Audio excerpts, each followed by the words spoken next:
el principio era el Logos, la gran explosión, el primordial Om. La teoría de la gran explosión dice que el universo físico surgió vertiginosamente de un punto singular inimaginablemente denso y caliente, llamado una singularidad, 1000 millones de veces más pequeño que la cabeza de un alfiler. No dice el por qué ni el cómo. Cuanto más misterioso es algo, más asumimos que lo comprendemos.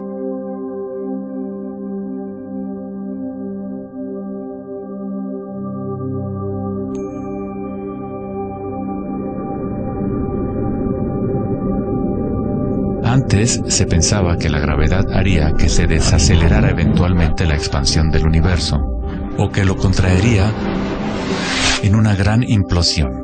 Sin embargo, las imágenes del telescopio Hubble demuestran que la expansión del universo parece estar acelerándose, expandiéndose más y más desde su origen en la gran explosión. De alguna manera, hay más masa en el universo de la cual la física había predicho.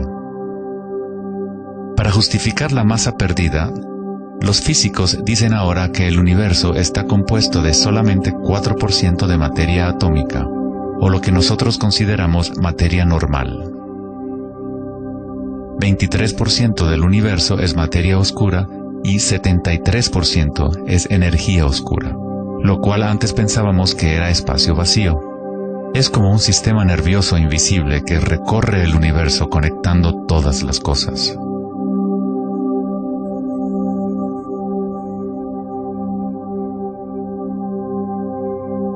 Los antiguos maestros védicos enseñaban Nada Brahma.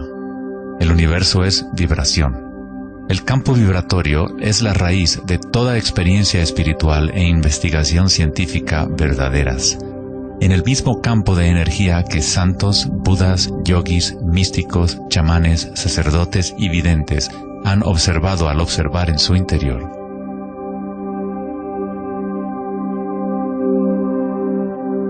Se le ha denominado Akasha, el primordial Om, la red de joyas de Indra, la música de las esferas y miles de otros nombres a través de la historia.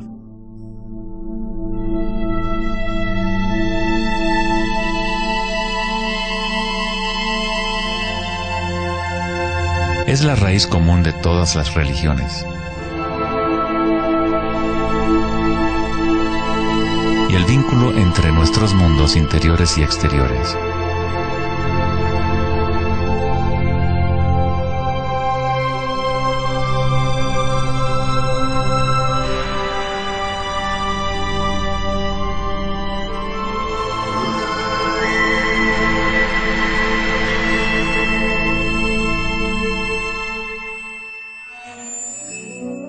En el siglo III, el budismo Mahayana describió una cosmología no muy diferente a la física más avanzada de hoy en día.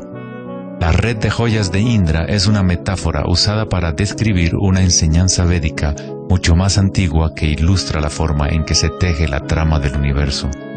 Indra, el rey de los dioses, dio a luz el sol y mueve los vientos y las aguas. Imagina una telaraña que se extiende en todas las dimensiones. Está formada por gotas de rocío y cada gota contiene el reflejo de todas las gotas de agua y en cada reflejo se advierte a la vez el reflejo de las gotas más minúsculas.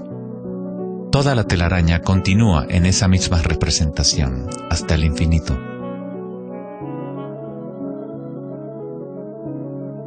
La red de Indra podría ser descrita como un universo holográfico, donde hasta el más mínimo rayo de luz contiene el patrón completo de la totalidad. Se hace referencia a veces al científico serbio-americano Nikola Tesla como el hombre que inventó el siglo XX. Tesla fue el responsable del descubrimiento de la electricidad de corriente alterna y muchos otros inventos que ahora son parte de la vida cotidiana. Debido a su interés en las antiguas tradiciones védicas, Tesla se encontraba en una posición única para comprender la ciencia a través de un modelo tanto oriental como occidental. Como todos los grandes científicos, Tesla investigó profundamente los misterios del mundo exterior, pero también observó profundamente su interior. Al igual que los antiguos yogis, Tesla utilizó el término akasha para describir el sentido etéreo que se extiende a lo largo de todo. Tesla estudió con Swami Vivekananda, un yogi que trajo las enseñanzas antiguas de India al occidente. En las enseñanzas védicas, akasha es el espacio en sí, el espacio que los otros elementos llenan, que existe simultáneamente con la vibración. Son inseparables. Akasha es el yin del yang del prana.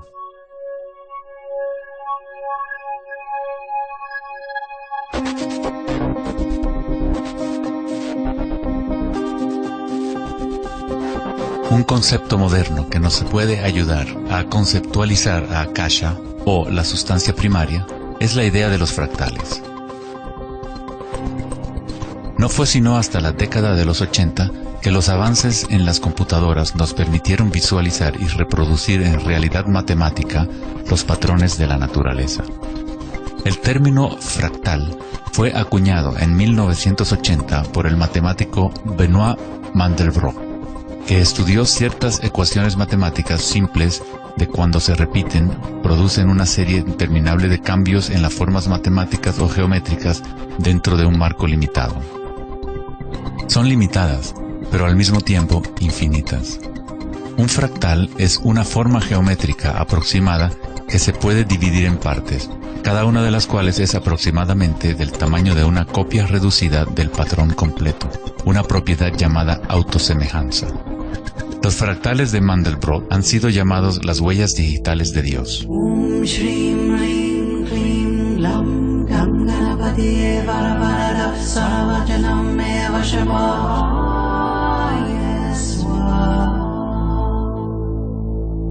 Estás viendo obras de arte creadas por la propia naturaleza. Si se gira la figura de Mandelbrot de cierta forma, luce muy similar a una deidad hindú o a un Buda. Esta figura ha sido denominada la figura Buddha-Brot.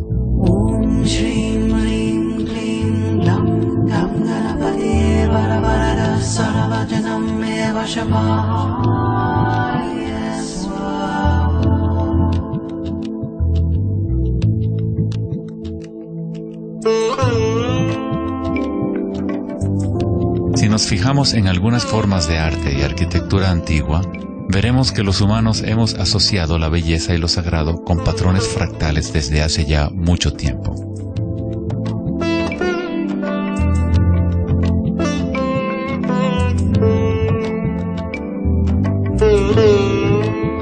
Infinitamente complejos, sin embargo, cada parte contiene la semilla para recrear el conjunto.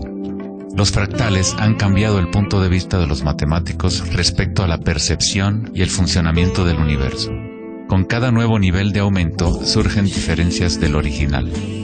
El cambio y la transformación constante ocurren a medida que atravesamos el nivel de un detalle fractal a otro. Esta transformación es el espiral cósmico, la inteligencia intrínseca de la matriz del espacio-tiempo.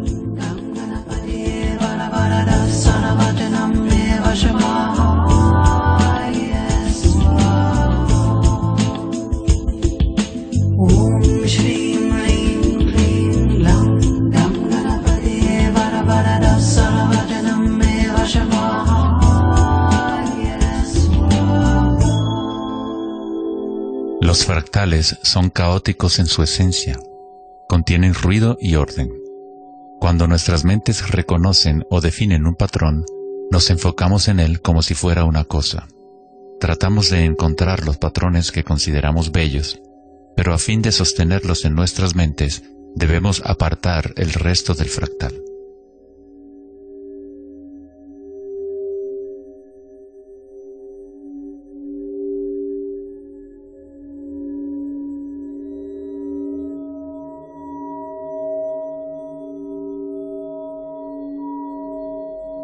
Comprender un fractal con los sentidos es limitar su movimiento.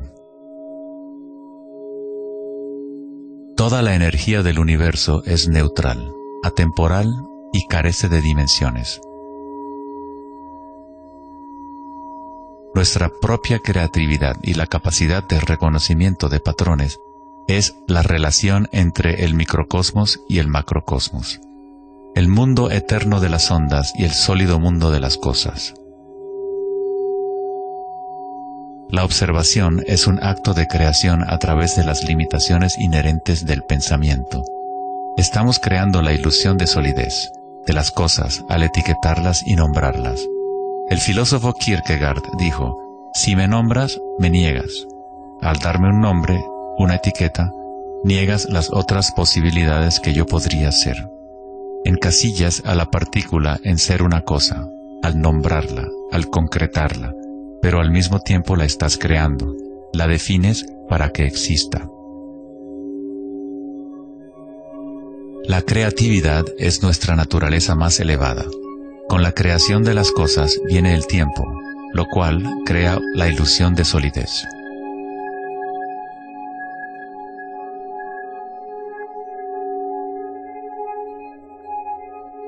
Einstein fue el primer científico en comprender que lo que nosotros consideramos espacio vacío no es la nada, posee propiedades y casi incalculables cantidades de energía son parte intrínseca de la naturaleza del espacio.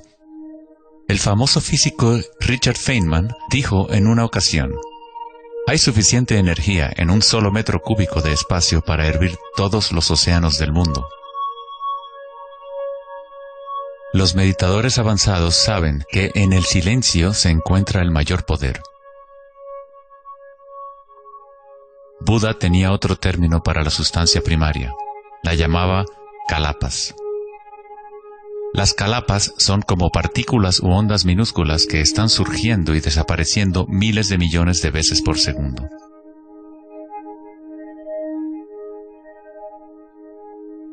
En ese sentido, la realidad es como una serie de cuadros en una cámara holográfica, moviéndose rápidamente para crear la ilusión de continuidad. Cuando la conciencia se queda completamente inmóvil, se comprende la ilusión, pues es la conciencia misma la que genera la ilusión.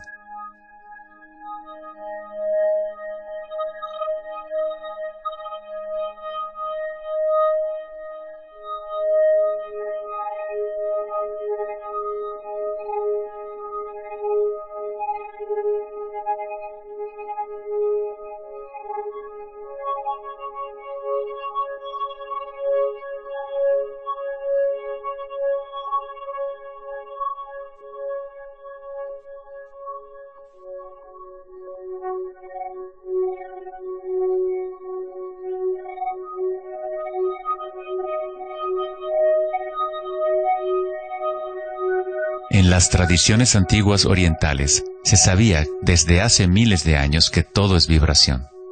Nada Brahma, el universo es sonido. La palabra nada significa sonido o vibración, y Brahma es el nombre de Dios.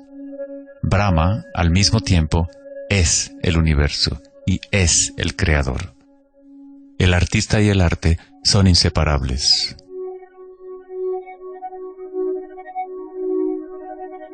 En los Upanishads, uno de los más antiguos registros de los seres humanos en la antigua India, se dice que Brahma, el creador, estaba sentado sobre una flor de loto, abrió los ojos y el mundo surgió.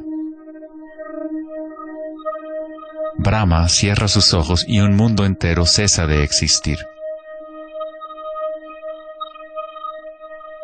Algunos místicos, yogis y sabios han sostenido que hay un campo a nivel de la raíz de la conciencia, el campo akáshico o los registros akáshicos, donde toda la información, todas las experiencias pasadas, presentes y futuras existen ahora y siempre. Es este campo o matriz de la que surgen todas las cosas. Desde las partículas subatómicas, las galaxias, las estrellas, los planetas y toda la vida.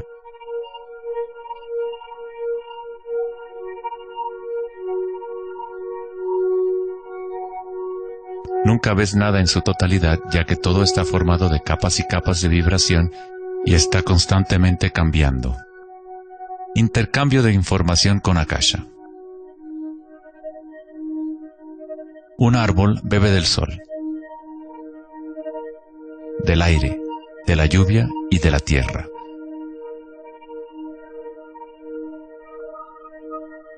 Un mundo de energía entra y sale de esta cosa llamada árbol. Cuando la mente pensante permanece en calma, observas la realidad tal como es. Todos los aspectos en conjunto, el árbol, el cielo y la tierra, la lluvia y las estrellas no están separadas. La vida y la muerte, el yo y el otro no están separados. Así como la montaña y el valle son inseparables.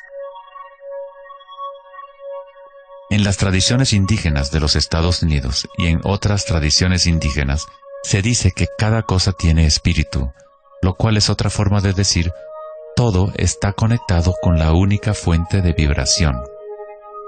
Hay una conciencia, un campo, una fuerza que se mueve a través de todo. Este campo no está aconteciendo a tu alrededor, sino a través de ti, y en calidad de tu esencia. Tú eres la U en la palabra universo. Eres los ojos con los cuales la creación se observa a sí misma. Cuando te despiertas de un sueño, te das cuenta que todo lo del sueño era parte de ti. Tú lo estabas creando. Es igual para lo que llamamos la vida real. Cada uno y cada cosa eres tú. La única conciencia mirando a través de cada ojo, bajo cada roca,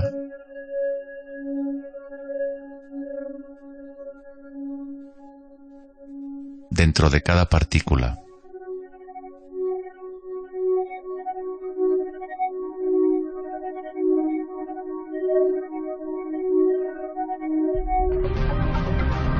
Los investigadores internacionales del CERN, el Laboratorio Europeo de Física de Partículas, están buscando este campo que se extiende a lo largo de todas las cosas. Pero en lugar de mirar hacia adentro, miran al mundo físico externo. Científicos del laboratorio CERN en Ginebra, Suiza, anunciaron que habían encontrado el bosón de Higgs, o la partícula de Dios. Los experimentos del bosón de Higgs demostraron científicamente que un campo de energía invisible llena el vacío del espacio. El gran colisionador de hadrones del CERN consiste en un anillo de 17 millas de circunferencia en la que dos haces de partículas corren en direcciones opuestas, convergiendo y estrellándose casi a la velocidad de la luz. Los científicos observan lo que surge de las violentas colisiones. El modelo estándar no puede explicar cómo las partículas obtienen su masa. Todo parece estar compuesto de vibraciones, pero no hay ninguna cosa que esté siendo vibrada. Es como si hubiera un bailarín invisible, una sombra, danzando oculta en el valle del universo. Los demás bailarines siempre han danzado alrededor de este bailarín oculto. Hemos observado la coreografía, pero hasta ahora no podíamos ver el bailarín.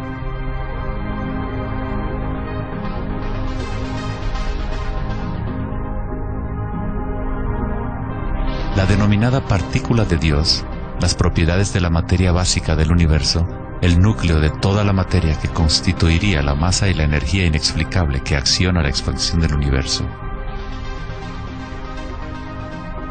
Pero lejos de explicar la naturaleza del universo, el descubrimiento del bosón de Higgs simplemente presenta un misterio aún mayor, dejando al descubierto un universo que es aún más misterioso de lo que nunca habíamos imaginado. La ciencia se acerca al umbral entre la conciencia y la materia. El ojo con el cual observamos el campo primordial y el ojo con el cual el campo nos observa son uno y el mismo.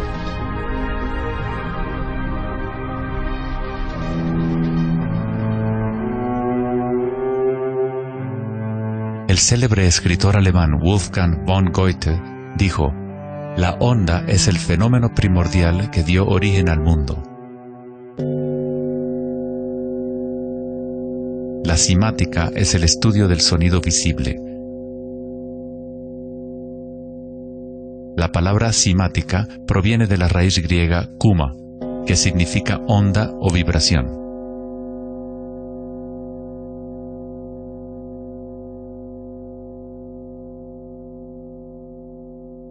Uno de los primeros científicos occidentales que estudió con seriedad el fenómeno de las ondas fue Ernst Chladni, un músico y físico alemán que murió en el siglo XVIII. Chladni descubrió que cuando colocaba arena en placas de metal y luego hacía vibrar las placas con un arco de violín, la arena se organizaba en figuras con patrones.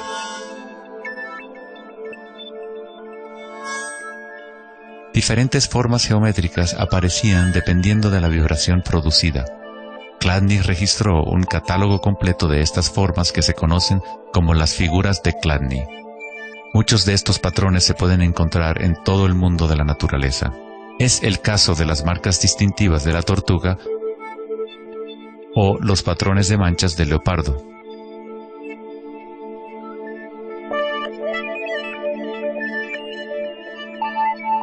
El estudio de los patrones Chladni o patrones ximáticos es uno de los métodos secretos con el que los fabricantes de alta calidad de guitarras, violines y otros instrumentos prueban la calidad del sonido que emiten.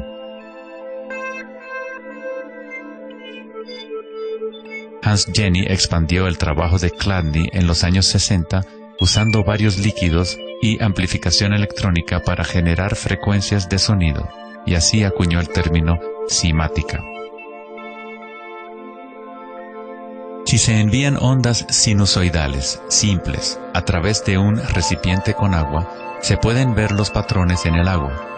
Dependiendo de la frecuencia de la onda, aparecerán diferentes patrones de ondas.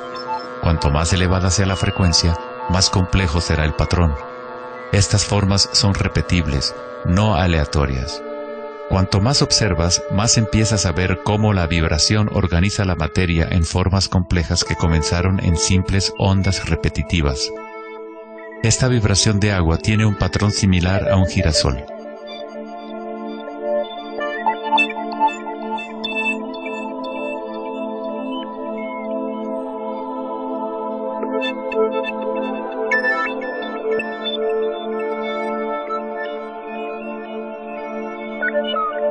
Tan solo cambiando la frecuencia de sonido se obtiene un patrón diferente.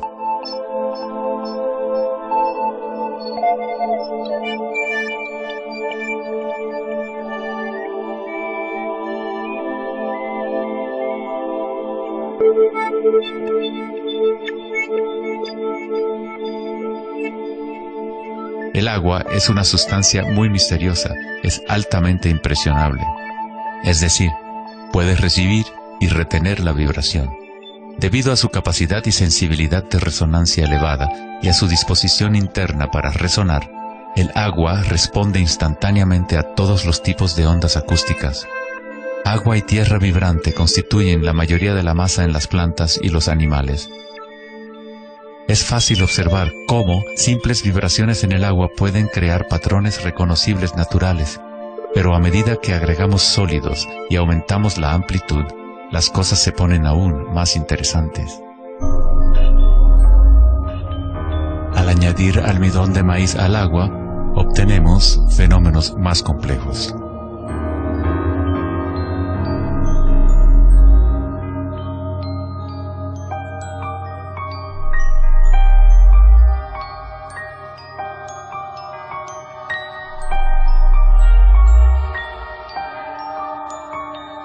Tal vez, los principios de la vida en sí se pueden observar conforme las vibraciones mueven la burbuja de almidón de maíz en lo que parece ser un organismo en movimiento.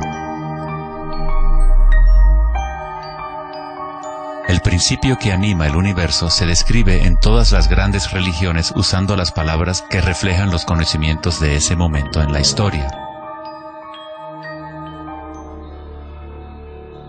En el idioma de los incas, el imperio más grande de la América precolombina, la palabra para cuerpo humano es Alpacamasca, lo que significa literalmente tierra viviente. En la Cábala o misticismo judío, hablan del nombre divino de Dios, el nombre impronunciable. No se puede pronunciar debido a que es una vibración que está en todas partes. Se trata de todas las palabras, toda la materia. Todo es la palabra sagrada. El tetaedro es la forma más simple que puede existir en 3 dimensiones. Algo debe tener por lo menos 4 puntos para tener realidad física. La estructura del triángulo es el único patrón de la naturaleza que se autoequilibra. En el Antiguo Testamento, la palabra tetragramaton se utilizaba a menudo para representar una cierta manifestación de Dios. Se usaba cuando se hablaba de la palabra de Dios o del nombre especial de Dios, logos o la palabra primordial. Las antiguas civilizaciones sabían que en la estructura de la raíz del universo estaba la figura tetraédrica. De esta forma, la naturaleza exhibe un impulso fundamental hacia el equilibrio, Shiva, pero a la vez exhibe un impulso fundamental hacia el cambio, Shakti.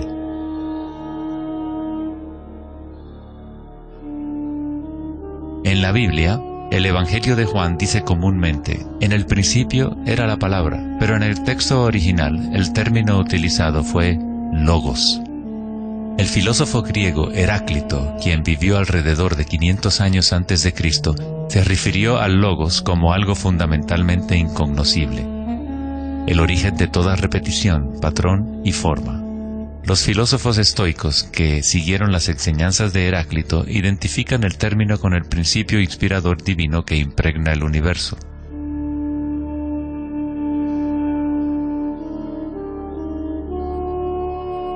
En el sufismo, el logos está en todas partes y en todas las cosas. Es aquello de lo cual lo inmanifiesto se manifiesta.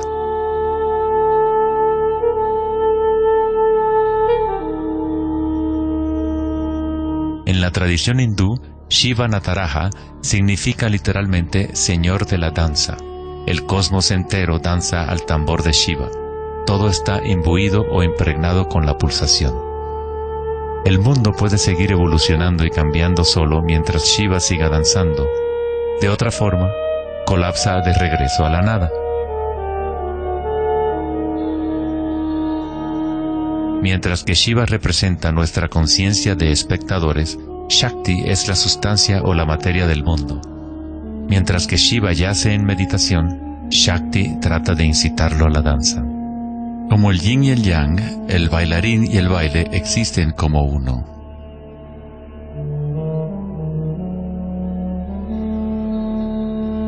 Logos también significa verdad inocultable. Aquel que conoce el logos, conoce la verdad. Existen muchas capas de encubrimiento en el mundo humano como consecuencia de los múltiples giros de Akasha hasta convertirse en estructuras complejas que ocultan la fuente de sí misma. Como un juego divino de las escondidas, nos hemos ocultado desde hace miles de años y eventualmente nos hemos olvidado por completo del juego. De alguna forma, nos olvidamos que había algo que encontrar.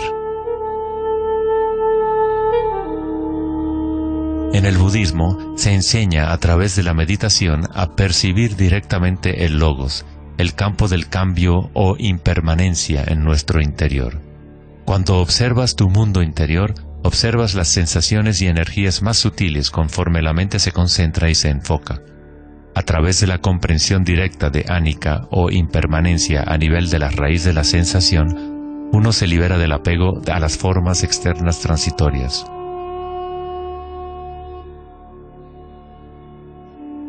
Una vez que tomamos conciencia de que hay un campo vibratorio que es la raíz común de todas las religiones, ¿cómo podemos decir mi religión?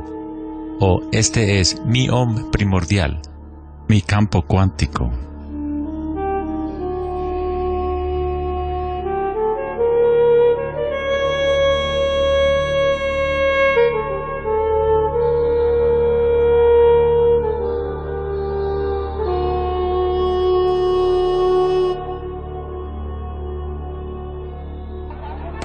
La verdadera crisis en nuestro mundo no es de carácter social, político o económico.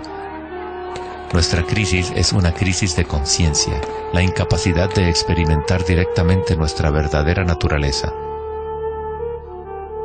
La incapacidad de reconocer esto en todo el mundo y en todas las cosas.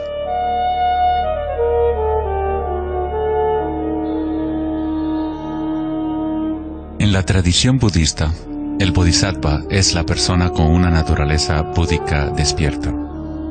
Un bodhisattva se compromete a ayudar a despertar a cada ser en el universo, comprendiendo que solo hay una conciencia.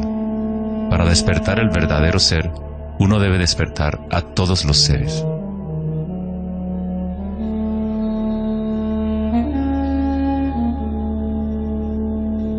Existen innumerables seres conscientes en el universo a quienes me comprometo a ayudar a despertar.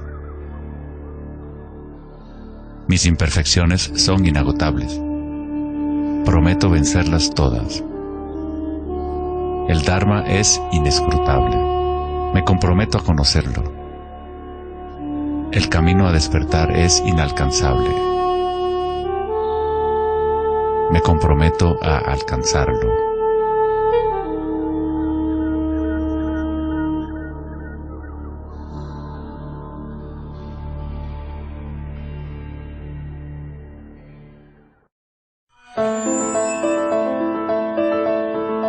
El filósofo Platón, partidario de Pitágoras, insinuaba enigmáticamente que había una llave de oro que unificaba todos los misterios del universo.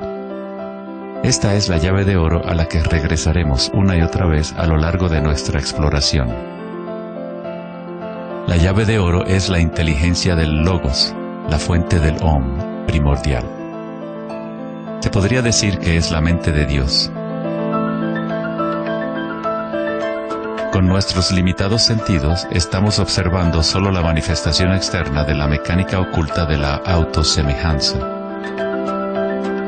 La fuente de esta simetría divina es el misterio más grande de nuestra existencia. Muchos de los pensadores monumentales de la historia, como Pitágoras, Kepler, Leonardo da Vinci, Tesla y Einstein, han llegado al umbral del misterio. Einstein dijo: "Lo más bello que podemos experimentar es lo misterioso. Es la fuente de cualquier arte y ciencia verdadera".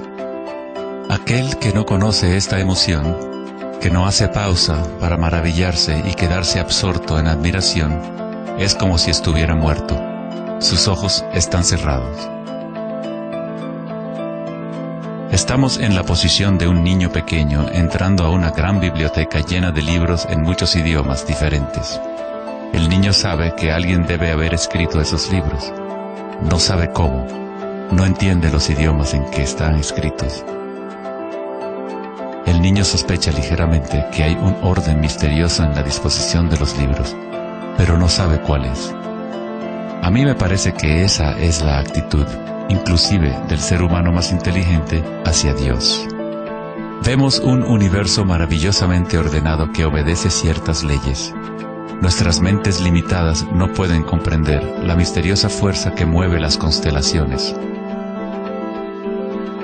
Todo científico que observa detenidamente el universo y todo místico que observa profundamente su interior, se encuentra tarde o temprano, cara a cara, con la misma cosa: la espiral primordial.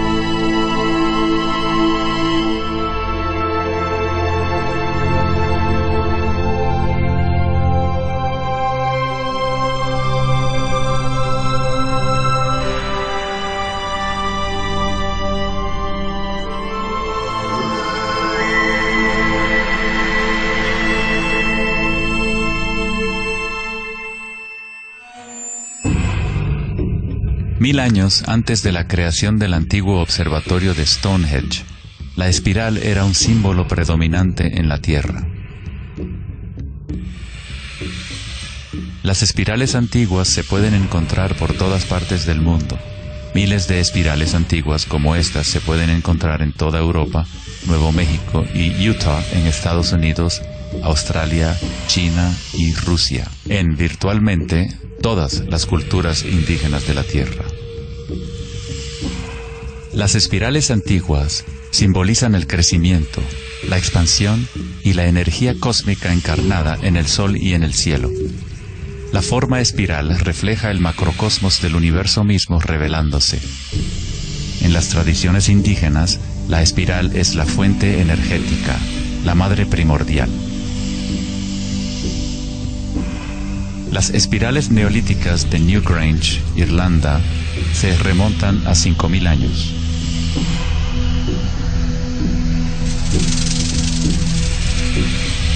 Tienen 500 años más que la Gran Pirámide de Giza y son igual de enigmáticas ante los observadores modernos. Las espirales se remontan a una época en la historia en donde los humanos estaban más conectados con la Tierra, con los ciclos y las espirales de la naturaleza. Una época en que los seres humanos se identificaban menos con los pensamientos. La espiral es lo que percibimos como la fuerza de torsión en el universo. El prana, o fuerza creativa, hace girar a Akasha en una secuencia de formas sólidas.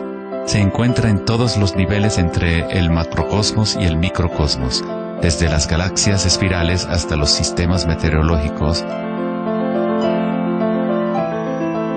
el agua en tu bañera y tu ATM.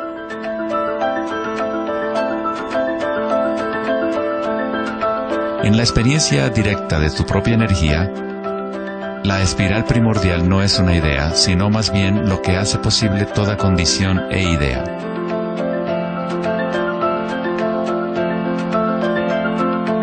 Varios tipos de espirales y hélices se encuentran en todo el mundo de la naturaleza. Caracoles,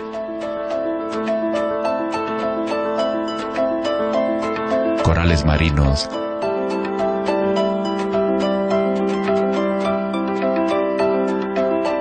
telarañas,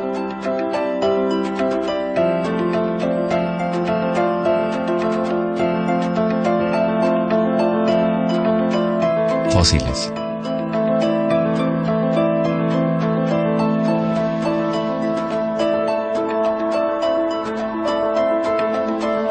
En las colas de los caballitos de mar,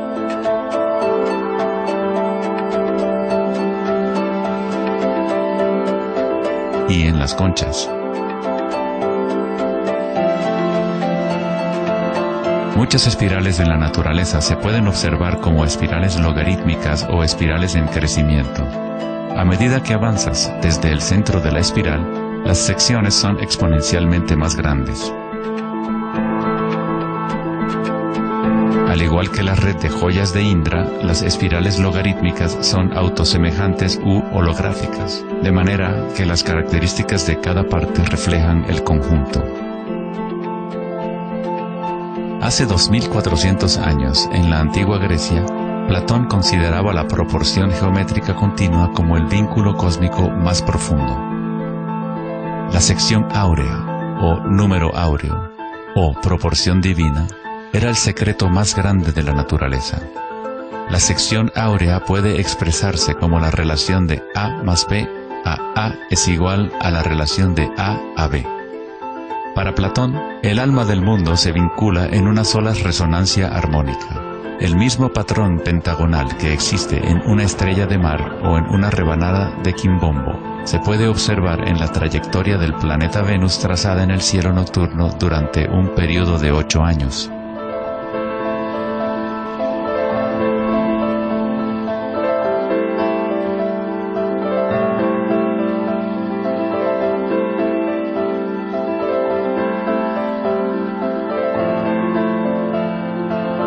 Se observa en el mundo inteligible de las formas en el cielo y en el mundo visible de los objetos materiales en la Tierra, a través de este principio de la autosemejanza geométrica. Desde los patrones autosemejantes del brócoli romanesco hasta las ramas de las galaxias, las espirales logarítmicas son patrones omnipresentes y arquetípicos. Nuestra galaxia de la Vía Láctea tiene varias ramas espirales logarítmicas con una pendiente de unos 12 grados.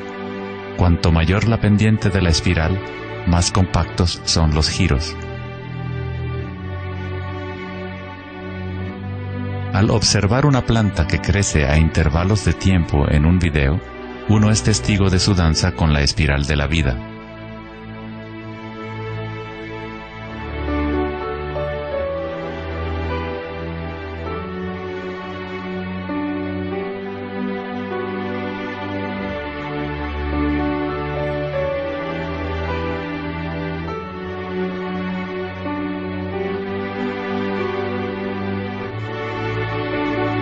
Una espiral dorada es una espiral logarítmica que crece hacia afuera, siguiendo el factor de la sección áurea. La sección áurea es una relación matemática especial que aparece una y otra vez en la naturaleza. El patrón que se observa a continuación se denomina la serie de Fibonacci o la secuencia de Fibonacci. La serie de Fibonacci se desarrolla de tal manera que cada número es la suma de los dos números anteriores. El matemático y astrónomo alemán Kepler descubrió que patrones autosemejantes de espirales son observables de la manera en la cual las hojas están dispuestas en los tallos de las plantas, o en el orden de los pétalos y los capullos de las flores. Leonardo da Vinci observó que el espacio en las hojas tenía a menudo forma de patrones espirales. Estos patrones se llaman filotaxis o patrones de disposición de las hojas.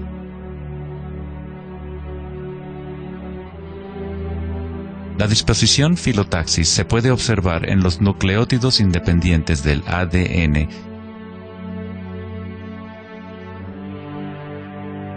y en todo, desde los árboles genealógicos de conejos reproductores hasta en las piñas del pino, de los cactus a los copos de nieve, y en organismos simples como las diatomeas. Las diatomeas son uno de los tipos más comunes de fitoplancton, organismos unicelulares que sirven de alimento a numerosas especies en la cadena alimenticia.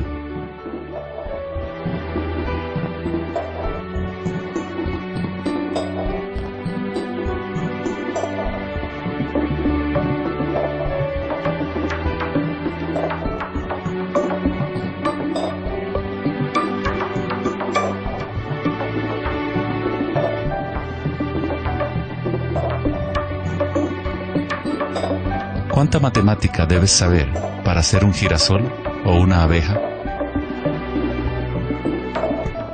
La naturaleza no consulta al departamento de física para producir un brócoli. La estructura en la naturaleza ocurre automáticamente. Los científicos en el campo de la nanotecnología utilizan el término autoensamblaje para describir la forma en la cual se forman los complejos como en la fase inicial de la formación hexagonal de ADN. En la ingeniería de la nanotecnología, los nanotubos de carbono se componen de una disposición similar de materiales. La naturaleza hace este tipo de geometría una y otra vez sin esfuerzo, automáticamente, sin una calculadora. La naturaleza es precisa y extremadamente eficiente. Según el famoso arquitecto y autor Buckminster Fuller, estos patrones son una función del espacio-tiempo. El ADN y el panal de abejas tienen esa forma por la misma razón que una burbuja es redonda. Es la forma más eficiente que requiere la menor cantidad de energía. El espacio en sí tiene una forma y permite solo ciertas configuraciones de la materia, siempre volviendo a lo más eficiente. Estos patrones son la forma más fuerte y eficiente de construir estructuras arquitectónicas como las cúpulas geodésicas.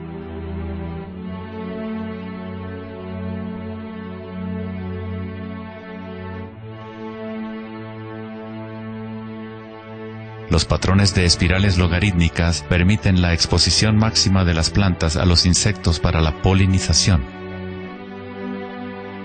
La máxima exposición a la luz solar y la lluvia que les permite llevar el agua de manera eficiente y en espiral hacia sus raíces. Las aves rapaces utilizan el patrón de espiral logarítmica para acechar a su próxima presa. Volar en espiral es la forma más eficiente de cazar.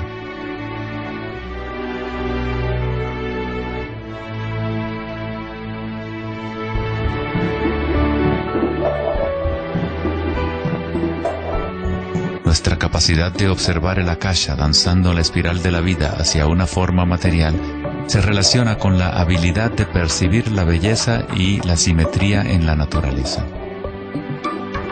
El poeta William Blake dijo: "El universo vegetativo se abre como una flor desde el centro de la tierra en donde mora la eternidad.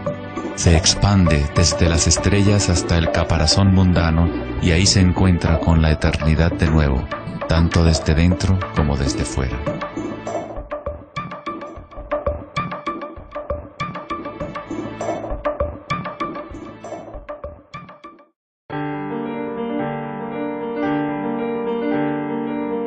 estudio de los patrones en la naturaleza no es algo familiar en el mundo occidental, pero en la antigua China, esta ciencia es conocida como Li. El Li refleja el orden dinámico y el patrón en la naturaleza. Pero no es considerado algo estático, congelado o inmutable como un mosaico. Es un patrón dinámico que se materializa en todos los seres vivos.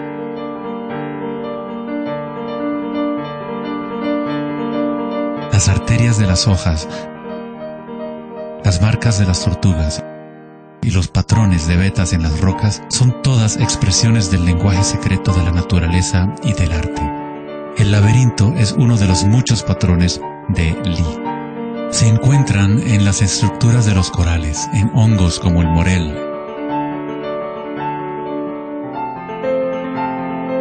en coles y en el cerebro humano. El patrón celular es otro patrón común en la naturaleza. Existe una gran variedad de diferentes estructuras celulares, pero todas tienen un orden similar definido según su propósito y función.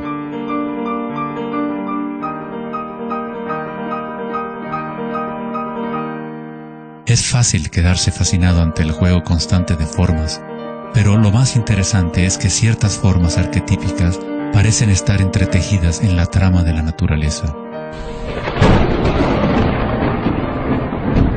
El patrón de ramificación es otro patrón Li, o modelo arquetípico observable en todos los niveles y en todas las escalas fractales.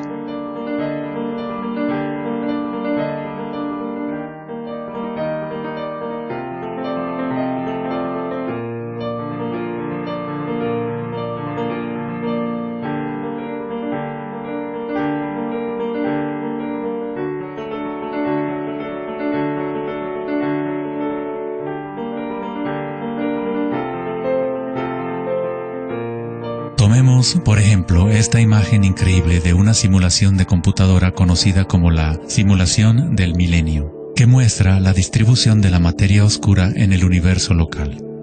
Fue creada por Max Planck Society en Alemania. La materia oscura es lo que antes considerábamos espacio vacío.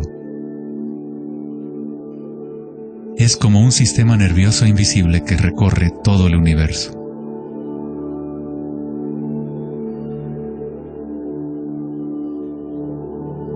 El universo es literalmente como un cerebro gigante.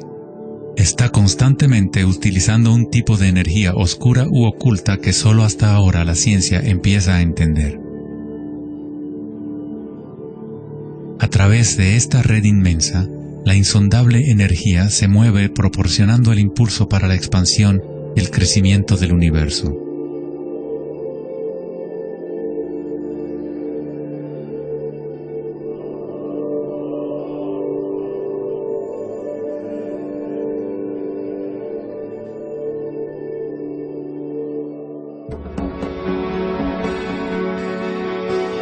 La naturaleza crea patrones de ramificación automáticamente cuando creamos las condiciones adecuadas.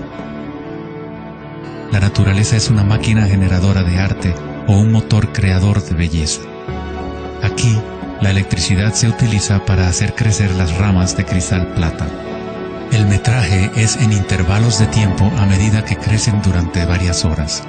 Los cristales se forman sobre el cátodo de aluminio cuando los iones se depositan por electrólisis a partir de una solución de nitrato de plata. La formación es autoorganizadora. Estás viendo arte generado por la propia naturaleza. Johann Wolfgang von Goethe dijo: "La belleza es una manifestación de las leyes secretas de la naturaleza, que de otra manera estarían ocultas para nosotros por siempre". En este sentido, todo en la naturaleza está vivo, organizándose a sí mismo. Cuando se usa alto voltaje en la ramificación fractal, esto se vuelve todavía más obvio. Está sucediendo en tiempo real.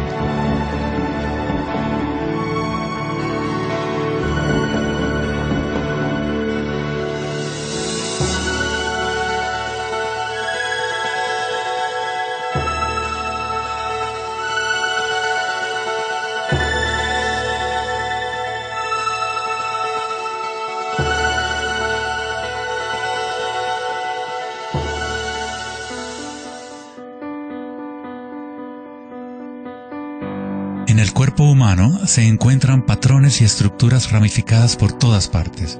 Son, por supuesto, el sistema nervioso de la medicina occidental. Pero en la medicina china, ayurvédica y tibetana, los meridianos de energía son un componente esencial para entender cómo funciona el cuerpo. Los nadis o meridianos de energía forman estructuras ramificadas. Una autopsia no revelará los chakras o nadis, pero eso no quiere decir que no existen. Es necesario refinar las herramientas que usamos para poder observar. En primer lugar, debes aprender a acallar tu mente. Solo entonces podrás ver estas cosas primero en tu interior. En la teoría eléctrica, cuanta menos resistencia haya en un cable, más fácilmente puede transportar energía. Al cultivar la ecuanimidad a través de la meditación, se crea un estado de no resistencia en tu cuerpo. Prana o chi, o energía interna, es simplemente tu vitalidad interior. Lo que sientes cuando tomas conciencia desde el interior del cuerpo. Los hilos sutiles de tu cuerpo que transportan el prana, los nadis, logran mover más y más energía pránica a través de los chakras. El cableado se hace más fuerte a medida que lo usas, pues permites que la energía fluya. Donde quiera que haya conciencia, el chi o energía comenzará a fluir y prosperarán las conexiones físicas. En el sistema nervioso y el cerebro, los patrones físicos de cableado se establecen por repetición. Si prestas atención continuamente a lo que está en tu interior y reduces la resistencia a las sensaciones que están experimentando, incrementas tu capacidad energética.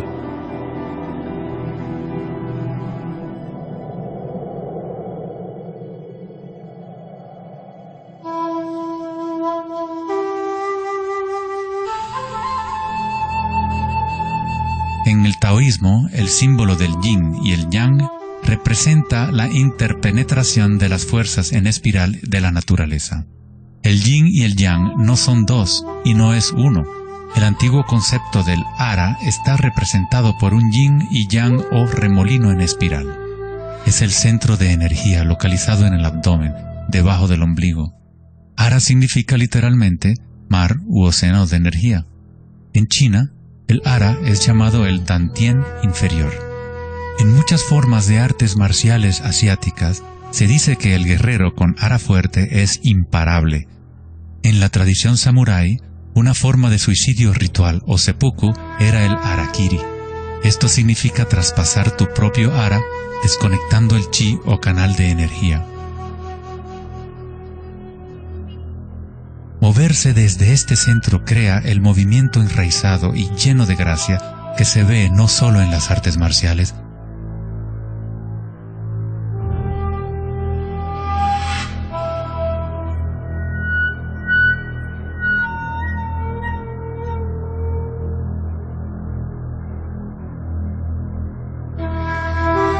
sino en grandes golfistas,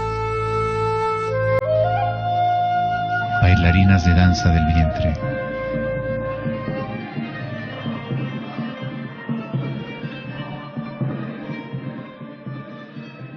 y derviches giradores sufíes. La esencia del ara es la cultura de la conciencia disciplinada, enfocada en un solo punto, la quietud del ojo del huracán.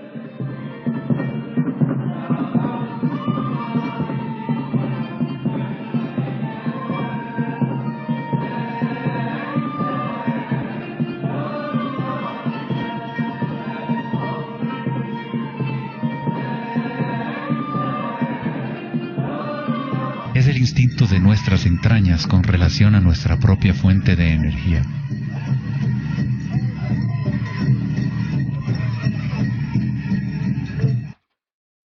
Una persona con buena ara está conectada con la tierra y con la sabiduría intuitiva que conecta a todos los seres.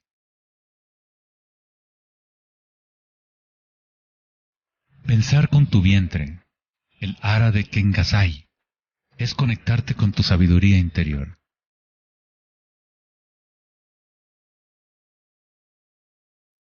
Los antiguos aborígenes australianos se concentraban en la misma zona justo debajo del ombligo.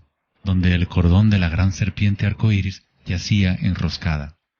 Una vez más, una representación de energía evolutiva en la humanidad. No es casualidad que es en el ara donde comienza la nueva vida.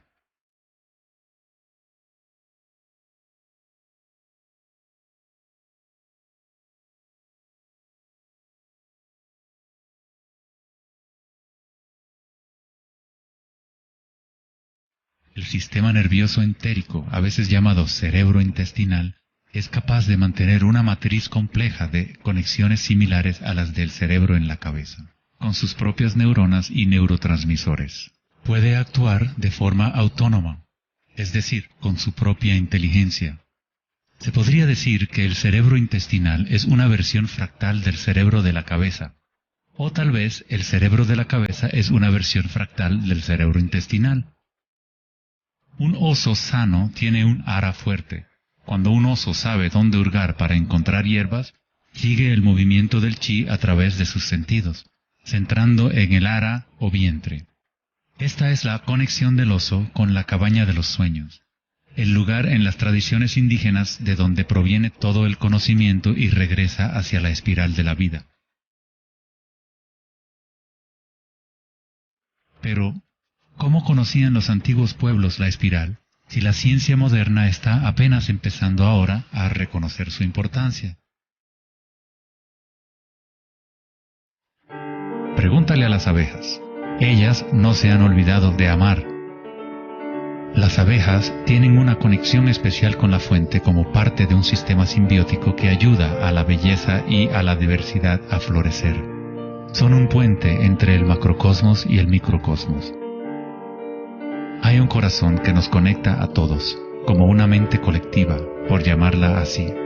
Al igual que un cerebro abierto, la colmena envía sus sueños al mundo para manifestarse.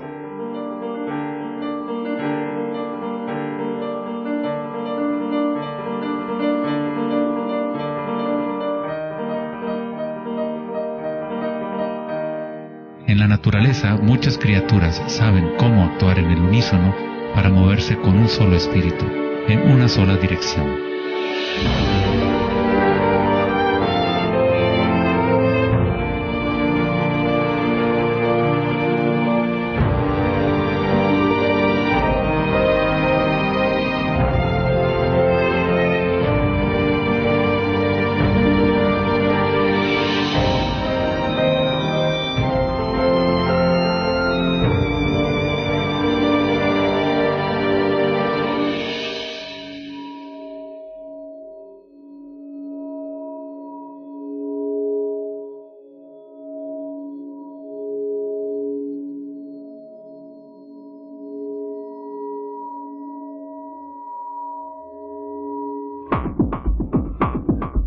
Pero no todos se benefician de las otras especies a su alrededor. Por ejemplo, la cigarra devora todo en su camino. Una cigarra no tiene ninguna otra opción que actuar como cigarra. Nunca va a producir miel ni a polinizar plantas como una abeja. El comportamiento de una cigarra es rígido, pero un ser humano es único en el sentido de que podemos actuar como una abeja o como una cigarra. Tenemos la libertad de cambiar y manipular los patrones de la forma en que interactuamos con el mundo. Podemos existir en simbiosis o como parásitos.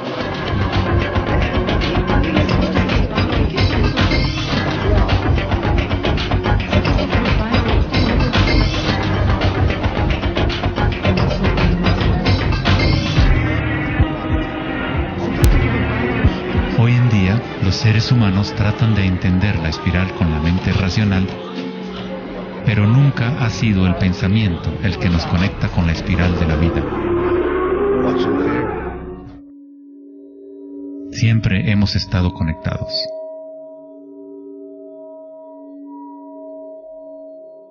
El pensamiento ha sido lo que nos ha mantenido en la ilusión de la separación dentro de nuestras propias identidades.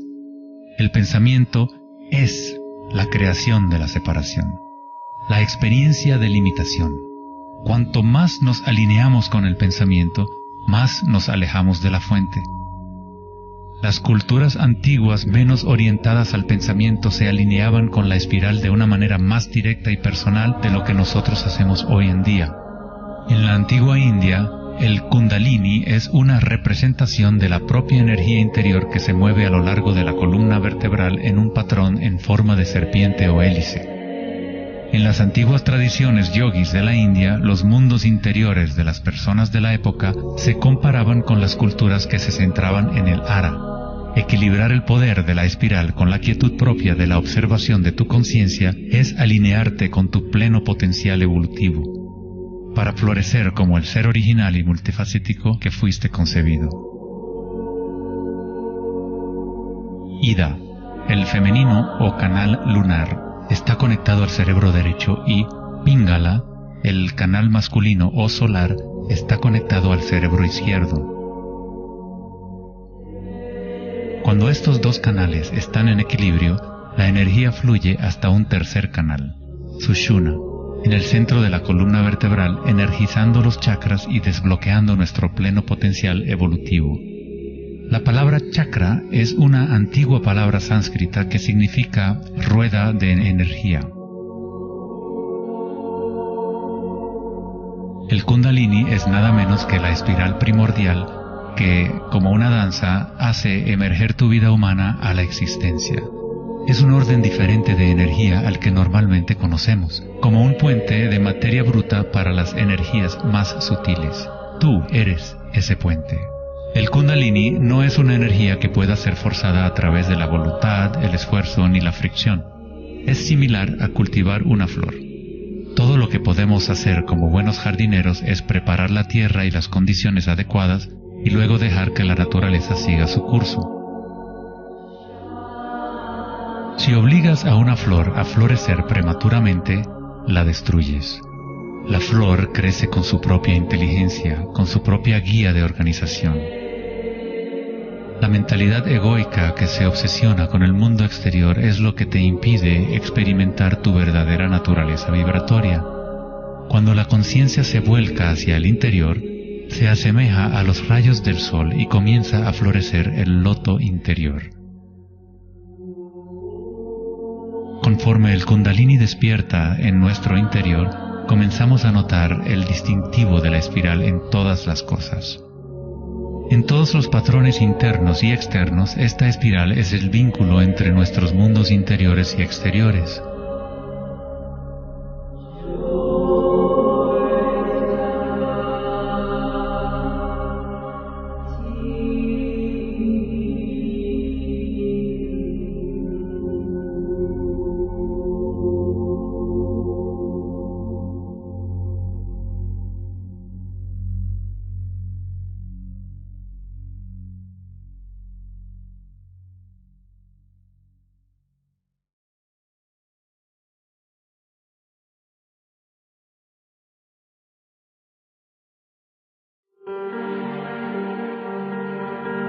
Antes de los albores de la civilización occidental y del lenguaje escrito, la ciencia y la espiritualidad no eran dos cosas separadas. En las enseñanzas de las grandes tradiciones antiguas, la búsqueda externa de conocimiento y certeza era compensada por un sentimiento interior de impermanencia y comprensión intuitiva de la espiral del cambio. A medida que el pensamiento científico se hizo más predominante y la información se fue multiplicando, comenzó la fragmentación en nuestros sistemas de conocimiento. El incremento de la especialización significaba que menos personas eran capaces de ver el panorama general, de sentir e intuir la estética del sistema en su conjunto. Nadie se preguntaba, ¿será que todo este razonamiento es bueno para nosotros? La sabiduría antigua está aquí entre nosotros, oculta a plena vista. Pero estamos demasiado preocupados con nuestros pensamientos como para reconocerla. Esta sabiduría olvidada es la manera de restablecer el equilibrio entre lo interno y lo externo, el yin y el yang, entre la espiral del cambio y la quietud de nuestro centro.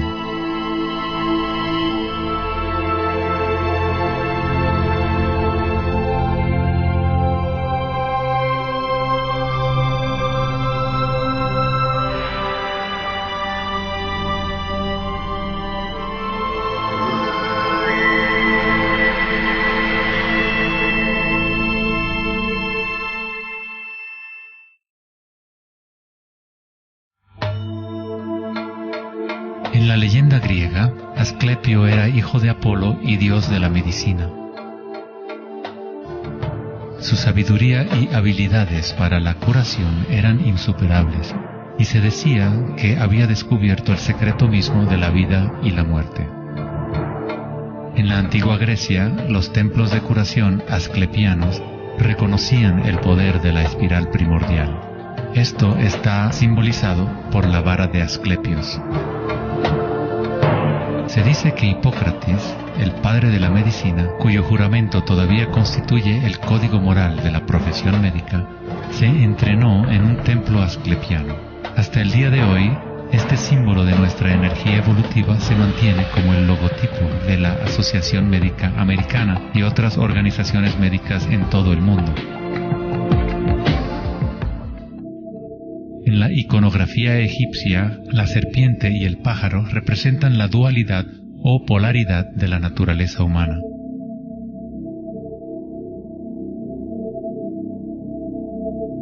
La serpiente en dirección descendiente es la espiral manifestada y la energía evolutiva del mundo.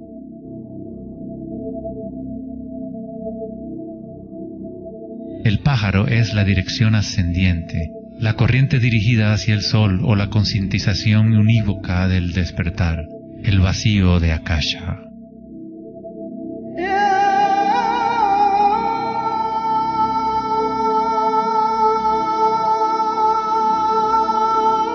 Faraones y dioses son representados con su energía despierta, en donde la serpiente Kundalini asciende por la columna vertebral y traspasa el chakra Ajna entre los ojos. Esto se denomina el ojo de Horus. En la tradición hindú, el bindi también representa el tercer ojo, la conexión divina con el espíritu.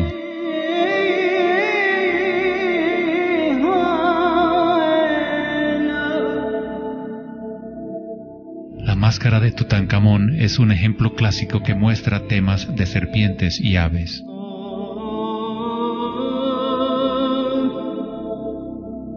Las tradiciones mayas y aztecas combinan a la serpiente y al pájaro en un solo dios, Quetzalcóatl o Kukulcán. El dios de la serpiente alada representa la conciencia evolutiva despierta o el Kundalini despierto. La persona que despierta a Quetzalcóatl en su interior es una manifestación viviente de lo divino. Se dice que Quetzalcóatl o la energía de la serpiente regresará al final de los tiempos.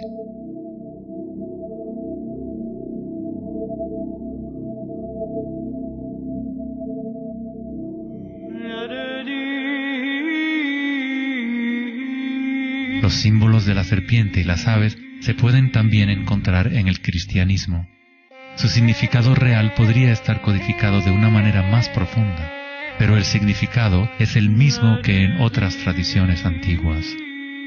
En el cristianismo, el pájaro o paloma que se ve a menudo sobre la cabeza de Cristo representa al Espíritu Santo o Kundalini Shakti a medida que asciende al sexto chakra y más allá. Los místicos cristianos llaman al Kundalini por otro nombre, Espíritu Santo. En Juan 3:14 dice: así como Moisés levantó la serpiente en el desierto, así también es necesario que el Hijo del Hombre sea levantado. Jesús y Moisés despertaron su energía Kundalini, trayendo el despertar de la conciencia a las fuerzas inconscientes reptilianas que rigen los deseos del ser humano. Se dice que Jesús pasó 40 días y 40 noches en el desierto, durante los cuales fue tentado por Satanás. De igual forma, Buda fue tentado por Mara cuando estaba sentado en busca de la iluminación bajo el árbol Bodhi o árbol de la sabiduría. Tanto Cristo como Buda tuvieron que alejarse de la tentación de los placeres sensoriales y mundanos.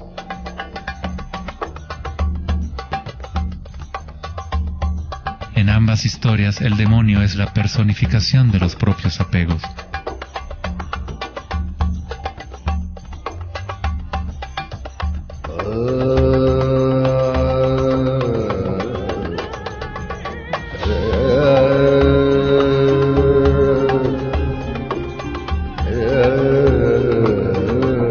Si leemos la historia de Adán y Eva a través de la luz de las tradiciones védicas y egipcias, descubrimos que la serpiente que vigila el árbol de la vida es el Kundalini.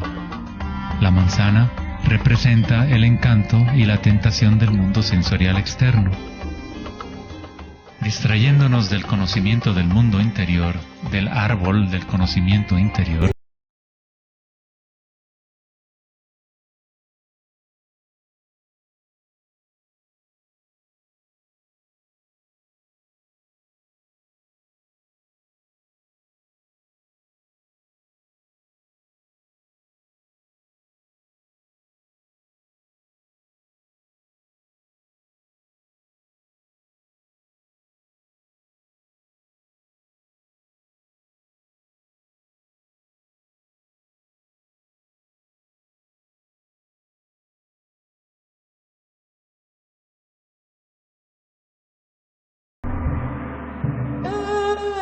muchos de los mitos históricos del mundo sobre dragones pueden interpretarse como metáforas de las energías internas de las culturas de las cuales forman parte.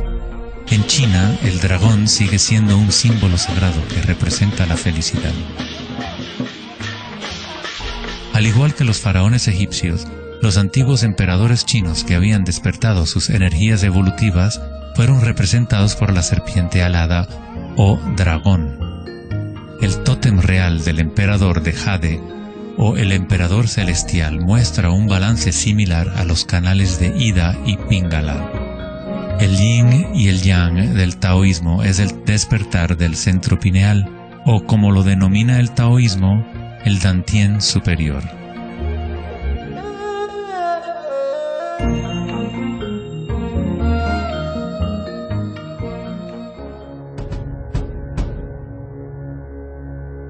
La naturaleza está llena de distintas formas de detectar y asimilar la luz. Por ejemplo, un erizo de mar puede, en verdad, ver con su cuerpo espinado que actúa como un gran ojo. Los erizos detectan la luz que ilumina sus espinas y comparan la intensidad de los rayos para tener una idea de lo que está en su entorno.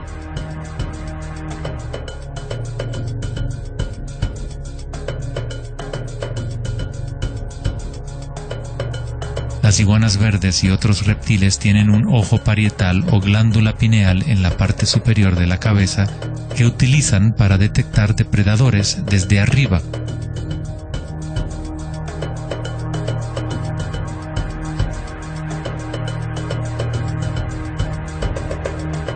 La glándula pineal humana es una pequeña glándula endocrina que ayuda a regular los patrones del sueño y vigilia.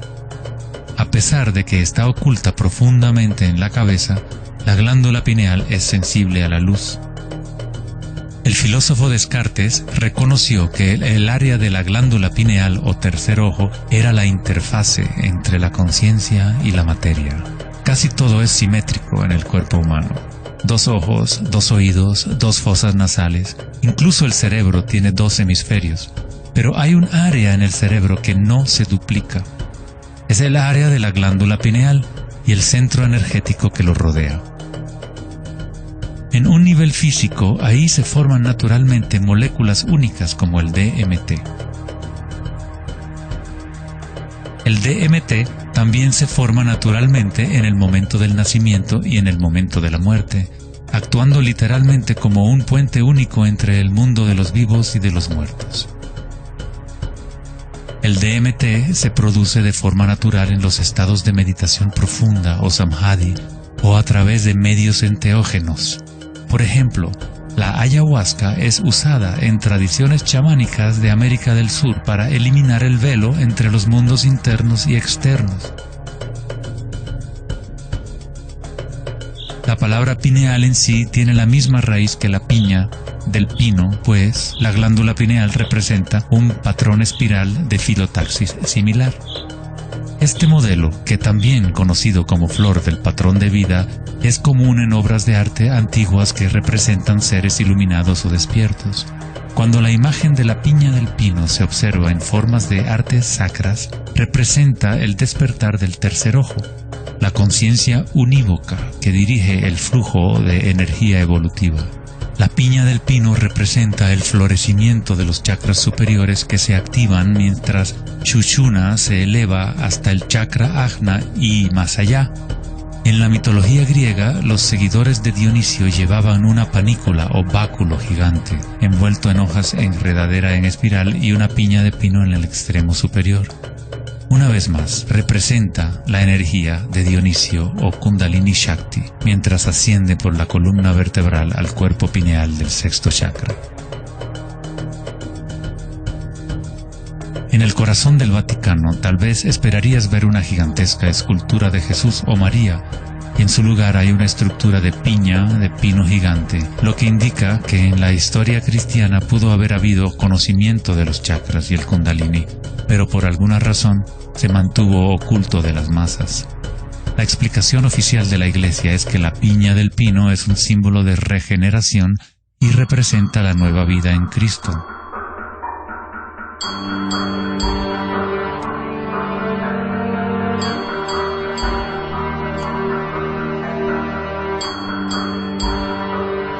El filósofo y místico del siglo XIII, Meister Eckhart, dijo: "El ojo con el que veo a Dios y el ojo con el que Dios me ve es el mismo". En la Biblia del rey Jacobo, Jesús dijo: "La luz del cuerpo es el ojo, y si por lo tanto tienes un solo ojo, tu cuerpo entero se llenará de luz".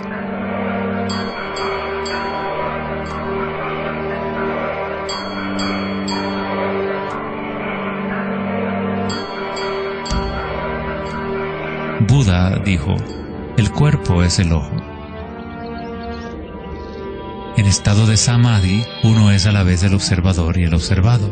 Somos el universo consciente de sí mismo.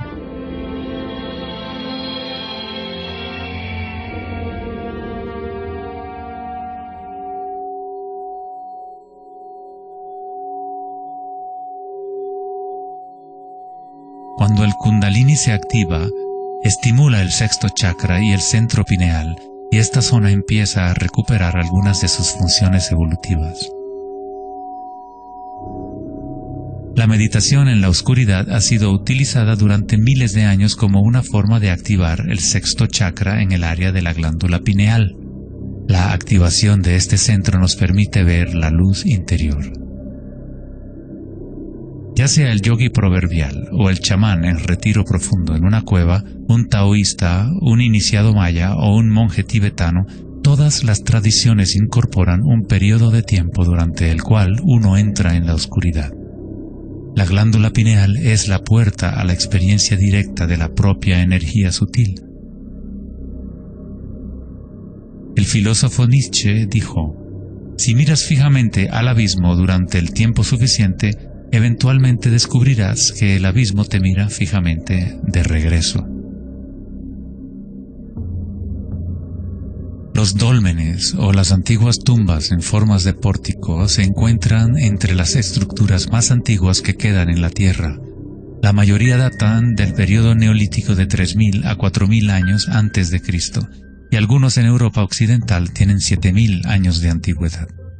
El dolmen se utilizaba para entrar en meditación perpetua como una forma para los humanos de formar un puente entre el mundo exterior e interior. A medida que uno continúa meditando en la oscuridad total, eventualmente empieza a observar la energía interna o luz al activarse el tercer ojo. Los ritmos circadianos que se rigen por el sol y los canales de la luna dejan de controlar las funciones del cuerpo y se establece un nuevo ritmo.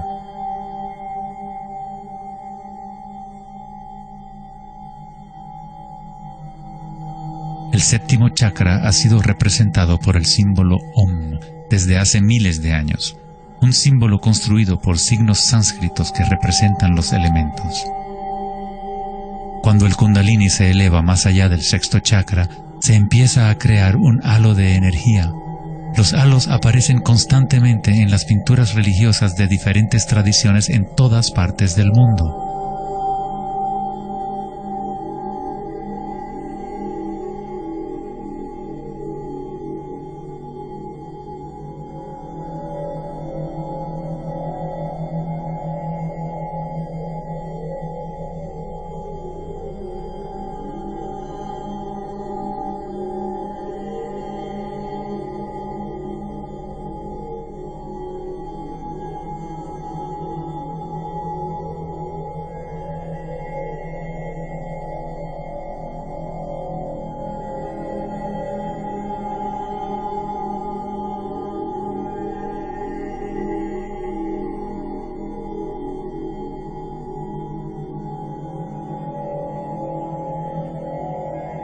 El halo, o la imagen de un distintivo energético alrededor de un ser despierto, es común en virtualmente todas las religiones, en todas partes del mundo. El proceso evolutivo de despertar los chakras no es propiedad de un grupo o de una religión, es el derecho inalienable de todo ser humano en el planeta.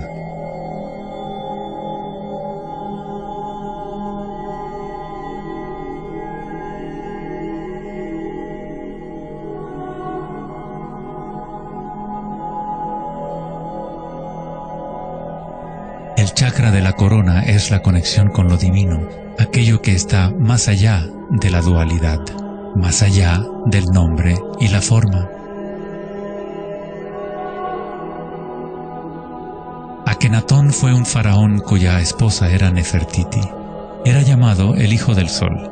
Él descubrió Atón, o la palabra de Dios en su interior, uniendo el Kundalini y la conciencia.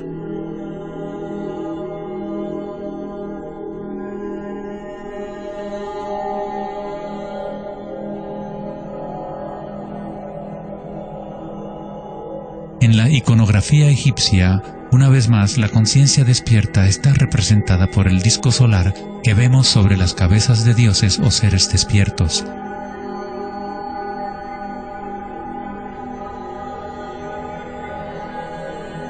En las tradiciones hindú y yógica, se denomina Sahasrara a ese halo, el loto de 1000 pétalos.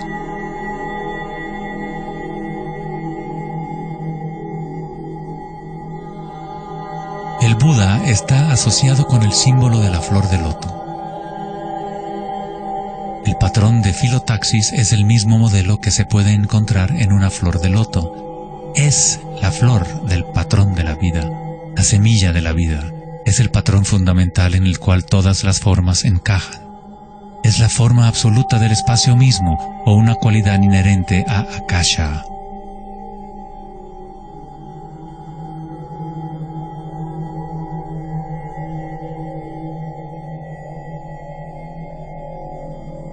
En un momento de la historia, el símbolo de la flor de la vida predominaba por toda la tierra.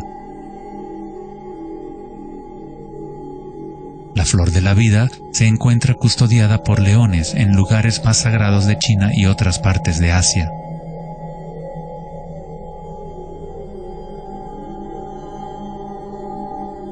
Los 64 hexagramas del I Ching a menudo rodean el símbolo yin-yang, que es otra forma de representación de la flor de la vida.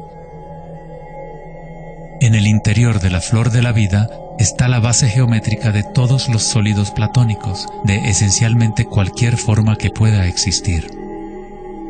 La antigua flor de la vida empieza con la geometría de la estrella de David, o triángulos con sus caras hacia arriba y hacia abajo. En tridimensional serían estructuras tetaédricas. Este símbolo es un yantra, una especie de programa que existe en el universo, la máquina que genera nuestro mundo fractal. Los yantras se han utilizado como herramientas para despertar la conciencia durante miles de años. La forma visual del yantra es una representación externa de un proceso interno de desarrollo espiritual.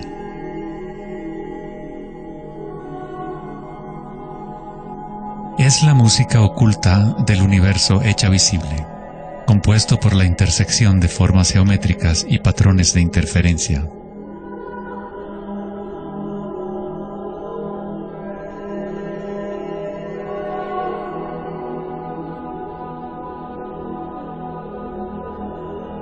Cada chakra es un loto, un yantra, un centro psicofisiológico a través del cual el mundo puede ser experimentado.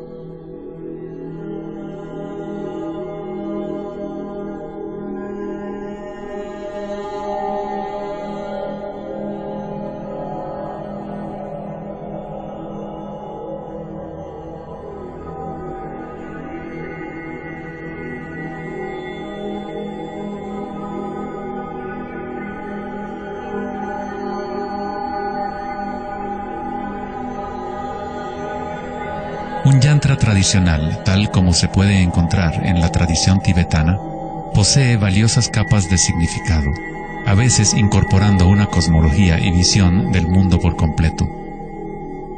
El yantra es un patrón en constante evolución que trabaja a través del poder de la repetición o iteración de un ciclo. El poder del yantra está casi perdido en el mundo de hoy, ya que buscamos significado solo en la forma externa y no lo conectamos a nuestras energías internas a través de la intención.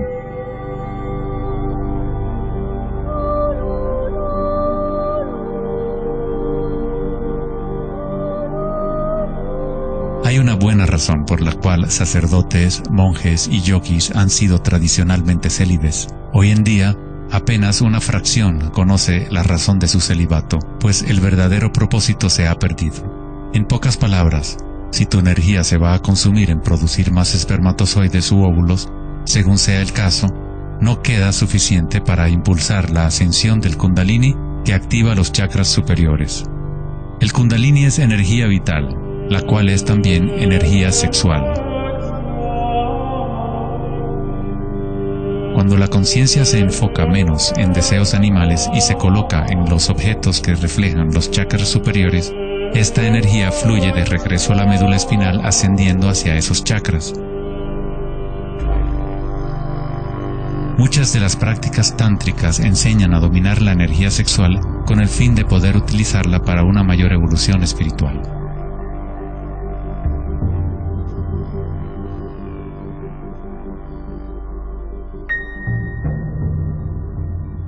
Tu estado de conciencia crea las condiciones adecuadas para que tu energía pueda crecer. Entrar en un estado de conciencia no requiere de tiempo. Como dice Eckhart Tolle, la conciencia y la presencia siempre suceden en el ahora. Si estás tratando de hacer que algo suceda, entonces estás creando resistencia hacia lo que es. Es la eliminación de toda resistencia lo que permite que la energía evolutiva se desarrolle. En la tradición yógica antigua, las posturas de yoga se han utilizado para preparar el cuerpo para la meditación. El Hatha Yoga nunca fue enseñado como un régimen de ejercicio, sino como una forma de conectar nuestro mundo interior y exterior.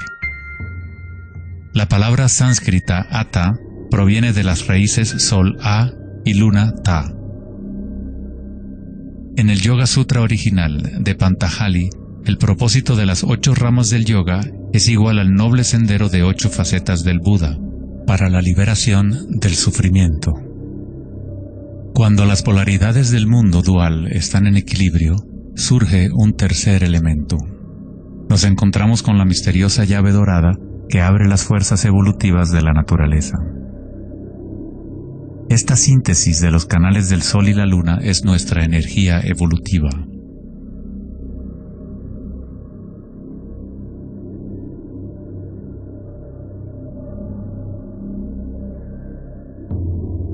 Puesto que ahora los seres humanos se identifican casi exclusivamente con sus pensamientos y con el mundo exterior, es en raras ocasiones que un individuo logra el equilibrio entre las fuerzas internas y externas, lo que permite el despertar natural del Kundalini. Para aquellos identificados solo con la ilusión, el Kundalini siempre seguirá siendo una metáfora. Una idea en vez de una experiencia directa de la energía y la conciencia propias.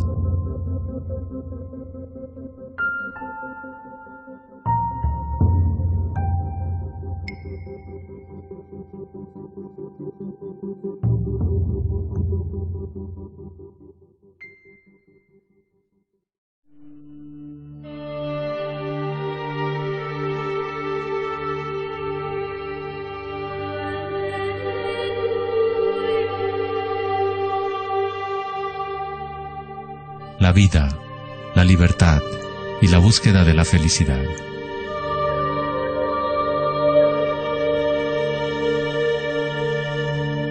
Vivimos nuestras vidas buscando la felicidad allá afuera, como si fuera una mercancía. Nos hemos convertido en esclavos de nuestros propios deseos y anhelos. La felicidad no es algo que pueda ser perseguido o comprado como un traje barato. Esto es maya, ilusión, el juego interminable de la forma. En la tradición budista, samsara, o el ciclo interminable del sufrimiento, se perpetúa por el deseo de placer y la aversión al dolor. Freud se refirió a esto como el principio del placer. Todo lo que hacemos es un intento de crear placer, para obtener algo que deseamos o para evitar algo que no es deseable, que no queremos. Incluso un organismo simple como el paramecio hace esto. Esto se llama respuesta al estímulo.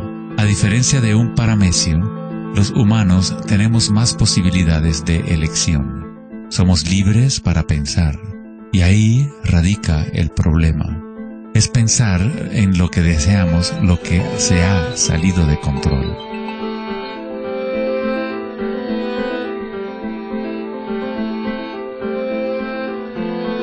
Safety systems armed. 10, 9, 8, 7, 6, 5, 4, 3, 2, 1, 0, and liftoff of Endeavour, going where east and west do meet at the International Space Station. El dilema de la sociedad moderna es que tratamos de entender el mundo no en términos de conciencia interna arcaica, sino cuantificando y calificando lo que percibimos como el mundo externo, a través de medios científicos y mentales. Pensar solo ha llevado a pensar más y a formular más preguntas. Anhelamos conocer el secreto que crea el mundo y orienta su camino, pero consideramos esta esencia como si estuviera fuera de nosotros, no como una cosa viviente e inherente a nuestra propia naturaleza. Fue el famoso psiquiatra Carl Jung quien dijo: aquel que mira hacia afuera sueña, aquel que mira hacia adentro despierta. No tiene nada de malo desear estar despierto, ser feliz. Lo que está mal es buscar la felicidad fuera cuando solo se puede encontrar en nuestro interior.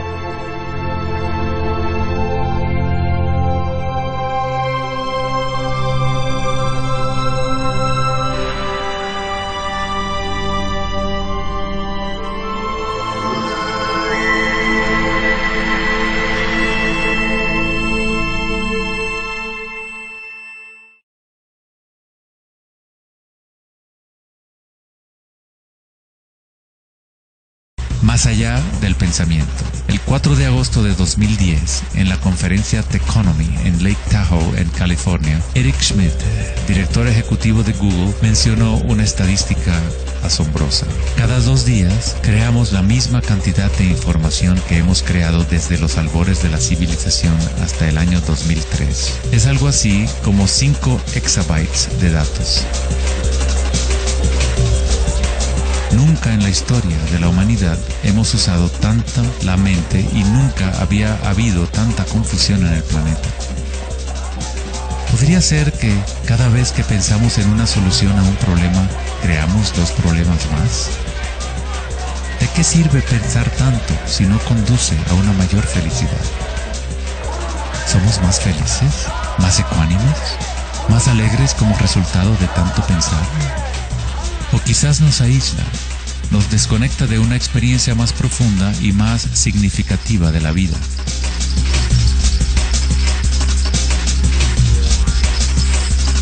Pensar, actuar y hacer deben estar en equilibrio con el ser. Después de todo, somos seres humanos, no actos humanos.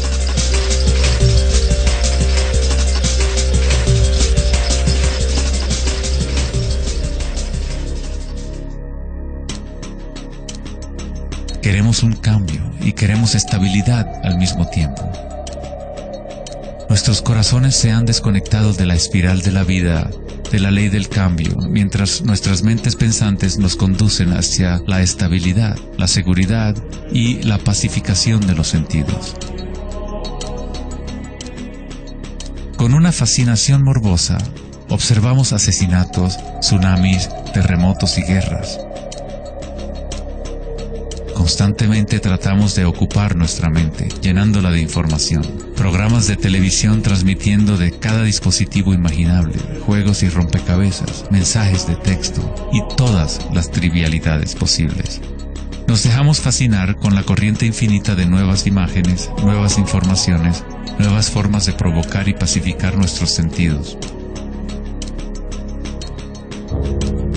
En los momentos de reflexión interior, nuestro corazón nos dirá que hay algo más en la vida que nuestra realidad actual, que vivimos en un mundo de espíritus hambrientos, siempre anhelando más y nunca satisfechos.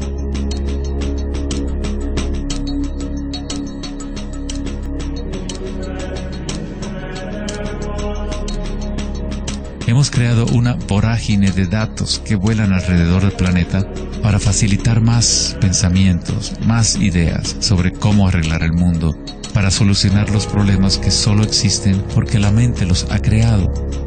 Los pensamientos han creado todo el lío en el cual nos encontramos actualmente.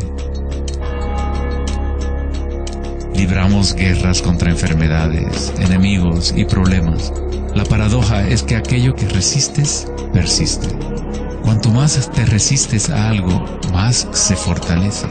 Al igual que ejercitar un músculo, en realidad estás fortaleciendo aquello de lo cual justamente te quieres deshacer. Entonces, ¿cuál es la alternativa al pensamiento? ¿Qué otros mecanismos pueden utilizar los seres humanos para existir en este planeta?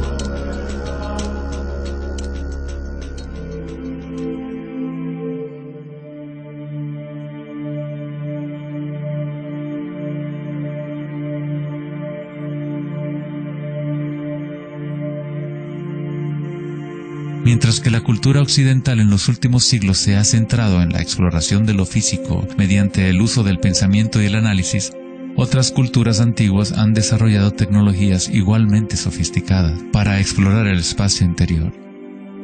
Es la pérdida de nuestra conexión con nuestro mundo interior lo que ha creado un desequilibrio en nuestro planeta. El antiguo inquilino, «Conócete a ti mismo», ha sido reemplazado por el deseo de experimentar en el mundo externo de la forma. Responder a la pregunta ¿quién soy? No es simplemente una cuestión de describir lo que está en tu tarjeta de presentación.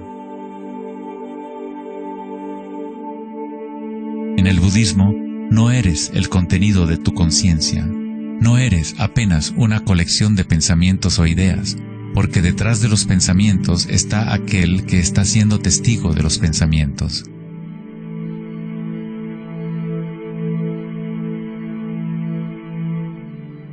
El dicho enfático, «Conócete a ti mismo», es un koan del Zen, un acertijo sin respuesta. Como un perro persiguiendo su cola, es solo la identidad del ego que quiere encontrar una respuesta, un propósito.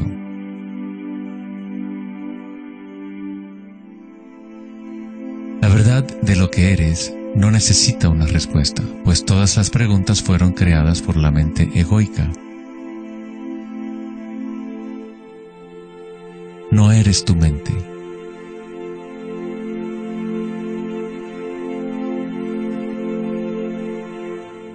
La verdad no yace en más respuestas, sino en menos preguntas. Como dijo Joseph Campbell, no creo que la gente esté buscando el significado de la vida, más bien buscan la experiencia de estar vivos.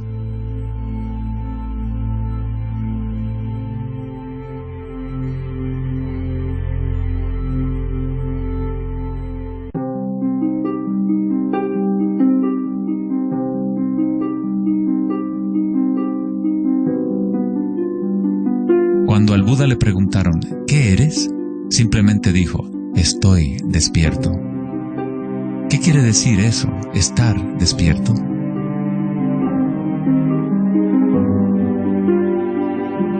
El Buda no dice exactamente qué es, porque el florecimiento de cada vida individual es diferente, pero sí dice algo, es el fin del sufrimiento.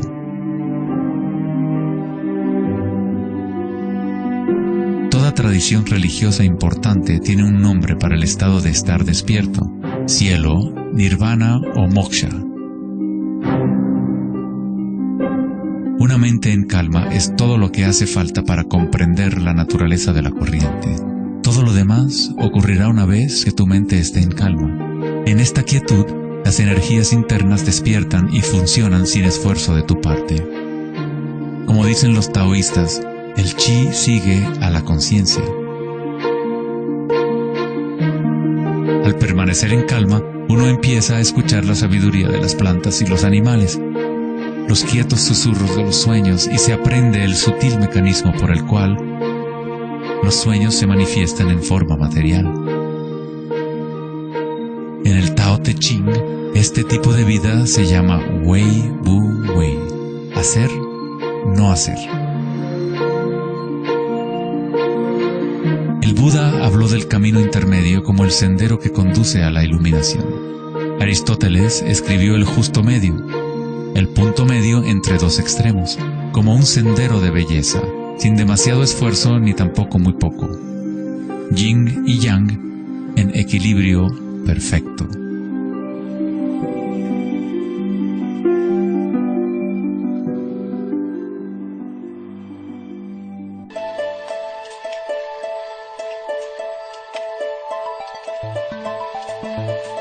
La noción de Vedanta sobre Maya, o la ilusión, es que no experimentamos el medio ambiente en sí, sino una proyección creada por los pensamientos. Por supuesto, tus pensamientos te permiten experimentar el mundo vibratorio de cierta manera, pero nuestra ecuanimidad interior no tiene que estar supeditada a acontecimientos externos. La creencia en un mundo externo independiente del sujeto que percibe es fundamental para la ciencia. Pero nuestros sentidos solo nos entregan información indirecta. Nuestras nociones acerca de este mundo físico creado por nuestra mente están siempre filtradas por nuestros sentidos y, por lo tanto, siempre son incompletas. Hay un campo de vibraciones que subyace en todos los sentidos. Las personas con una condición llamada sinestesia a veces sienten este campo vibratorio de diferentes maneras. Los sinestésicos pueden ver los sonidos como colores o formas, o las cualidades asociadas de un sentido hacia otro. La sinestesia se refiere a una síntesis o amalgama de los sentidos. Los chakras y los sentidos son como un prisma que filtra una serie de vibraciones. Todas las cosas del universo están vibrando a diferentes velocidades y frecuencias. El ojo de Horus se compone de 6 símbolos. Cada uno representa uno de los sentidos. Al igual que el sistema védico antiguo, el pensamiento se considera un sentido.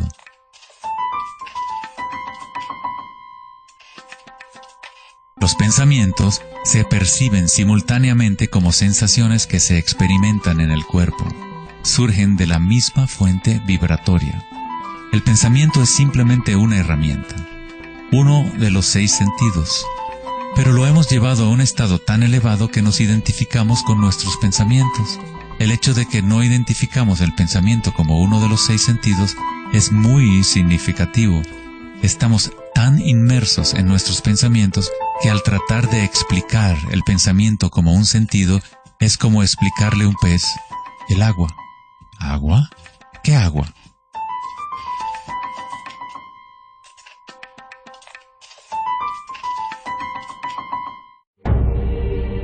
En las Upanishads se dice, no lo que el ojo puede ver, sino mediante lo cual puede ver el ojo.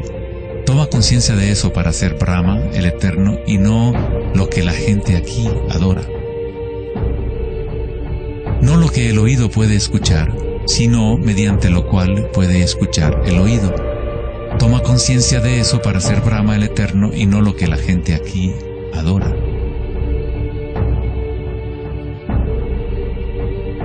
No lo que el habla puede iluminar, sino mediante lo cual el habla puede iluminarse.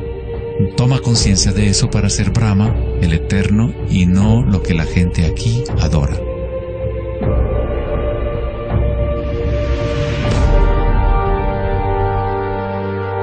No lo que la mente puede pensar, sino por lo cual la mente puede pensar. Toma conciencia de eso para ser Brahma, el Eterno, y no lo que la gente aquí adora.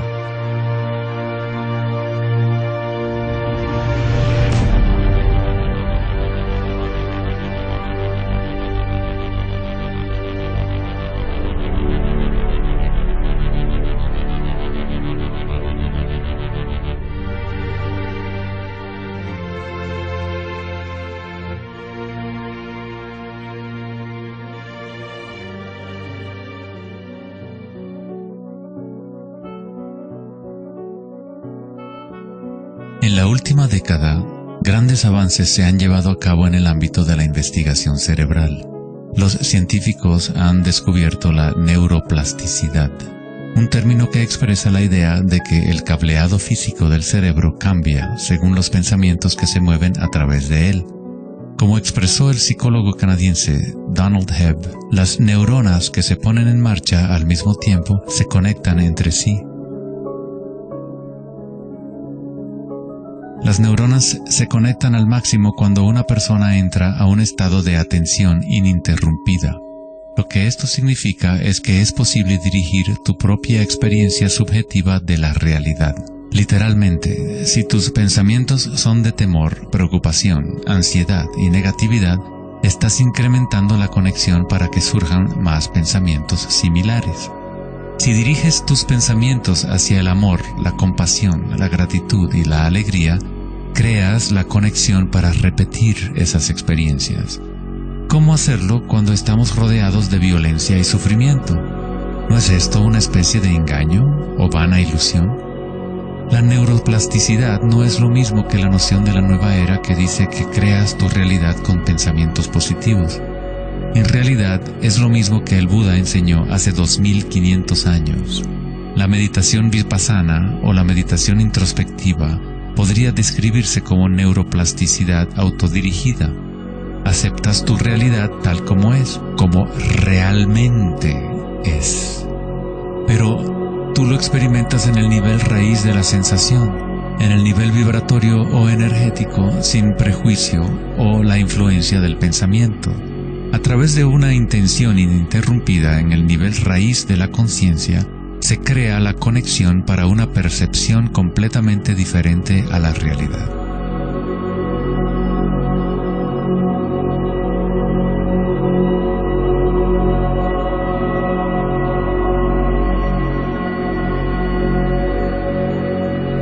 La mayor parte del tiempo lo entendemos al revés.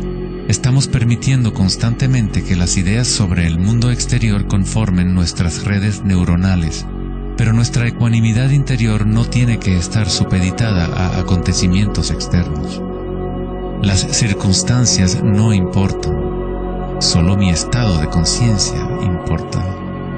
Meditación en sánscrito significa estar libre de cualquier tipo de medición o evaluación, libre de toda comparación, de todo devenir. No estás tratando de convertirte en algo más, estás de acuerdo con lo que es. La forma de superar el sufrimiento del reino físico es aceptándolo por completo, decirle que sí a todo para que se convierta en parte tuya en vez de tú ser parte de eso.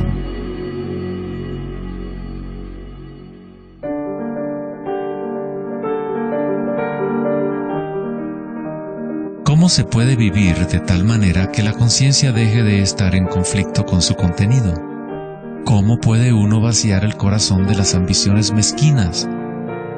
Debe haber una revolución total en la conciencia, un cambio radical en la orientación del mundo exterior al interior.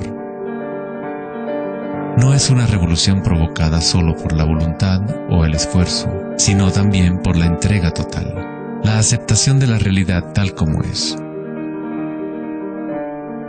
Solamente desde el corazón podemos tocar el cielo. Rumi.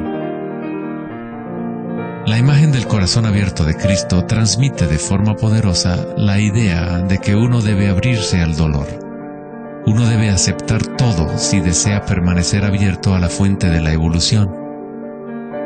Esto no significa que te conviertes en un masoquista. No buscas dolor, pero cuando el dolor viene, lo cual inevitablemente ocurre, simplemente aceptas la realidad tal como es en lugar de anhelar otra realidad. Los hawaianos han creído durante mucho tiempo que es a través del corazón que aprendemos la verdad. El corazón tiene su propia inteligencia, tan obvia como la del cerebro. Los egipcios creían que el corazón, y no el cerebro, era la fuente de la sabiduría humana. El corazón era considerado el centro del alma y la personalidad. Era a través del corazón que se expresaba la divinidad, impartiendo conocimientos a los antiguos egipcios sobre su verdadero camino. Este papiro representa la medición del peso del corazón. Era considerado algo bueno pasar la vida después de la muerte con un corazón liviano. Eso significaba que habías tenido una buena vida. Una etapa universal o arquetípica que experimentan las personas en el proceso del despertar del centro del corazón es la experiencia de la energía personal como la energía universal.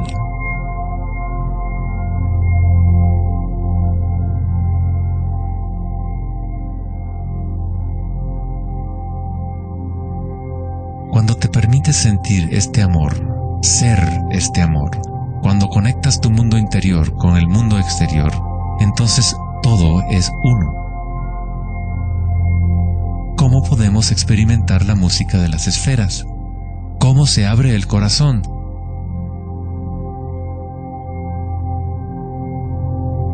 Sri Ramana Maharshi dijo: Dios habita en ti, como tú, y no tienes que hacer nada para ser consciente de Dios o de ti mismo. Ya es tu estado verdadero y natural.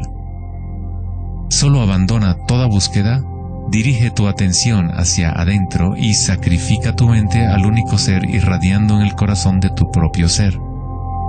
Para que esto sea tu experiencia que vives en el presente, el autoconocimiento es el único camino directo e inmediato.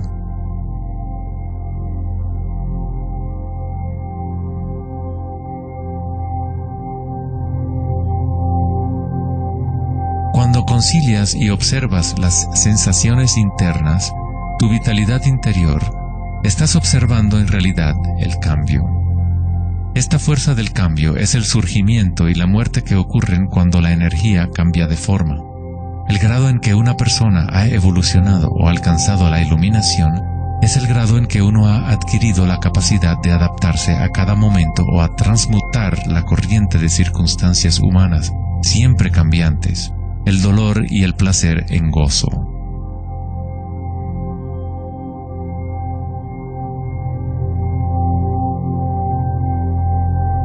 Leo Tolstoy, autor de La Guerra y la Paz, dijo que todo el mundo piensa en cambiar el mundo, pero nadie piensa en cambiarse a sí mismo.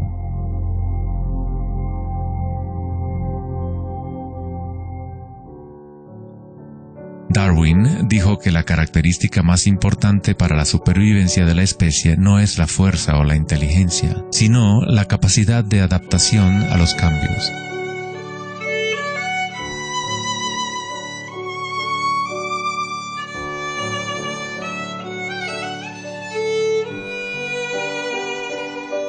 Debemos convertirnos en expertos en adaptación. Esta es la enseñanza budista de Anicca.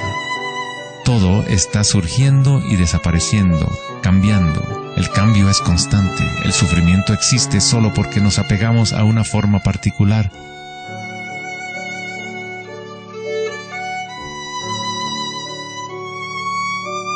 Cuando te conectas a la parte tuya que observa, con la comprensión de Anicca, el gozo surge en el corazón.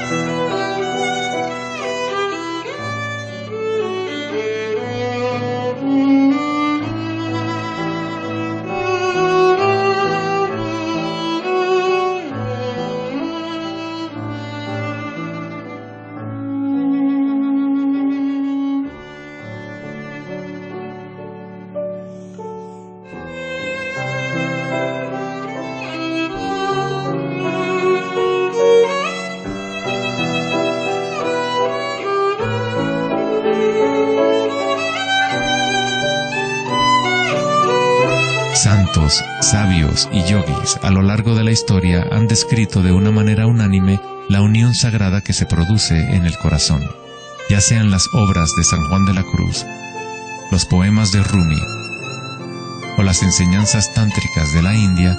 Todas estas enseñanzas diferentes tratan de expresar el misterio sutil del corazón. En el corazón, esta es la unión de Shiva y Shakti, la penetración masculina en la espiral de la vida y la entrega femenina al cambio. Atestiguar y aceptar de forma incondicional todo lo que es. Con el fin de abrir tu corazón, debes abrirte a los cambios.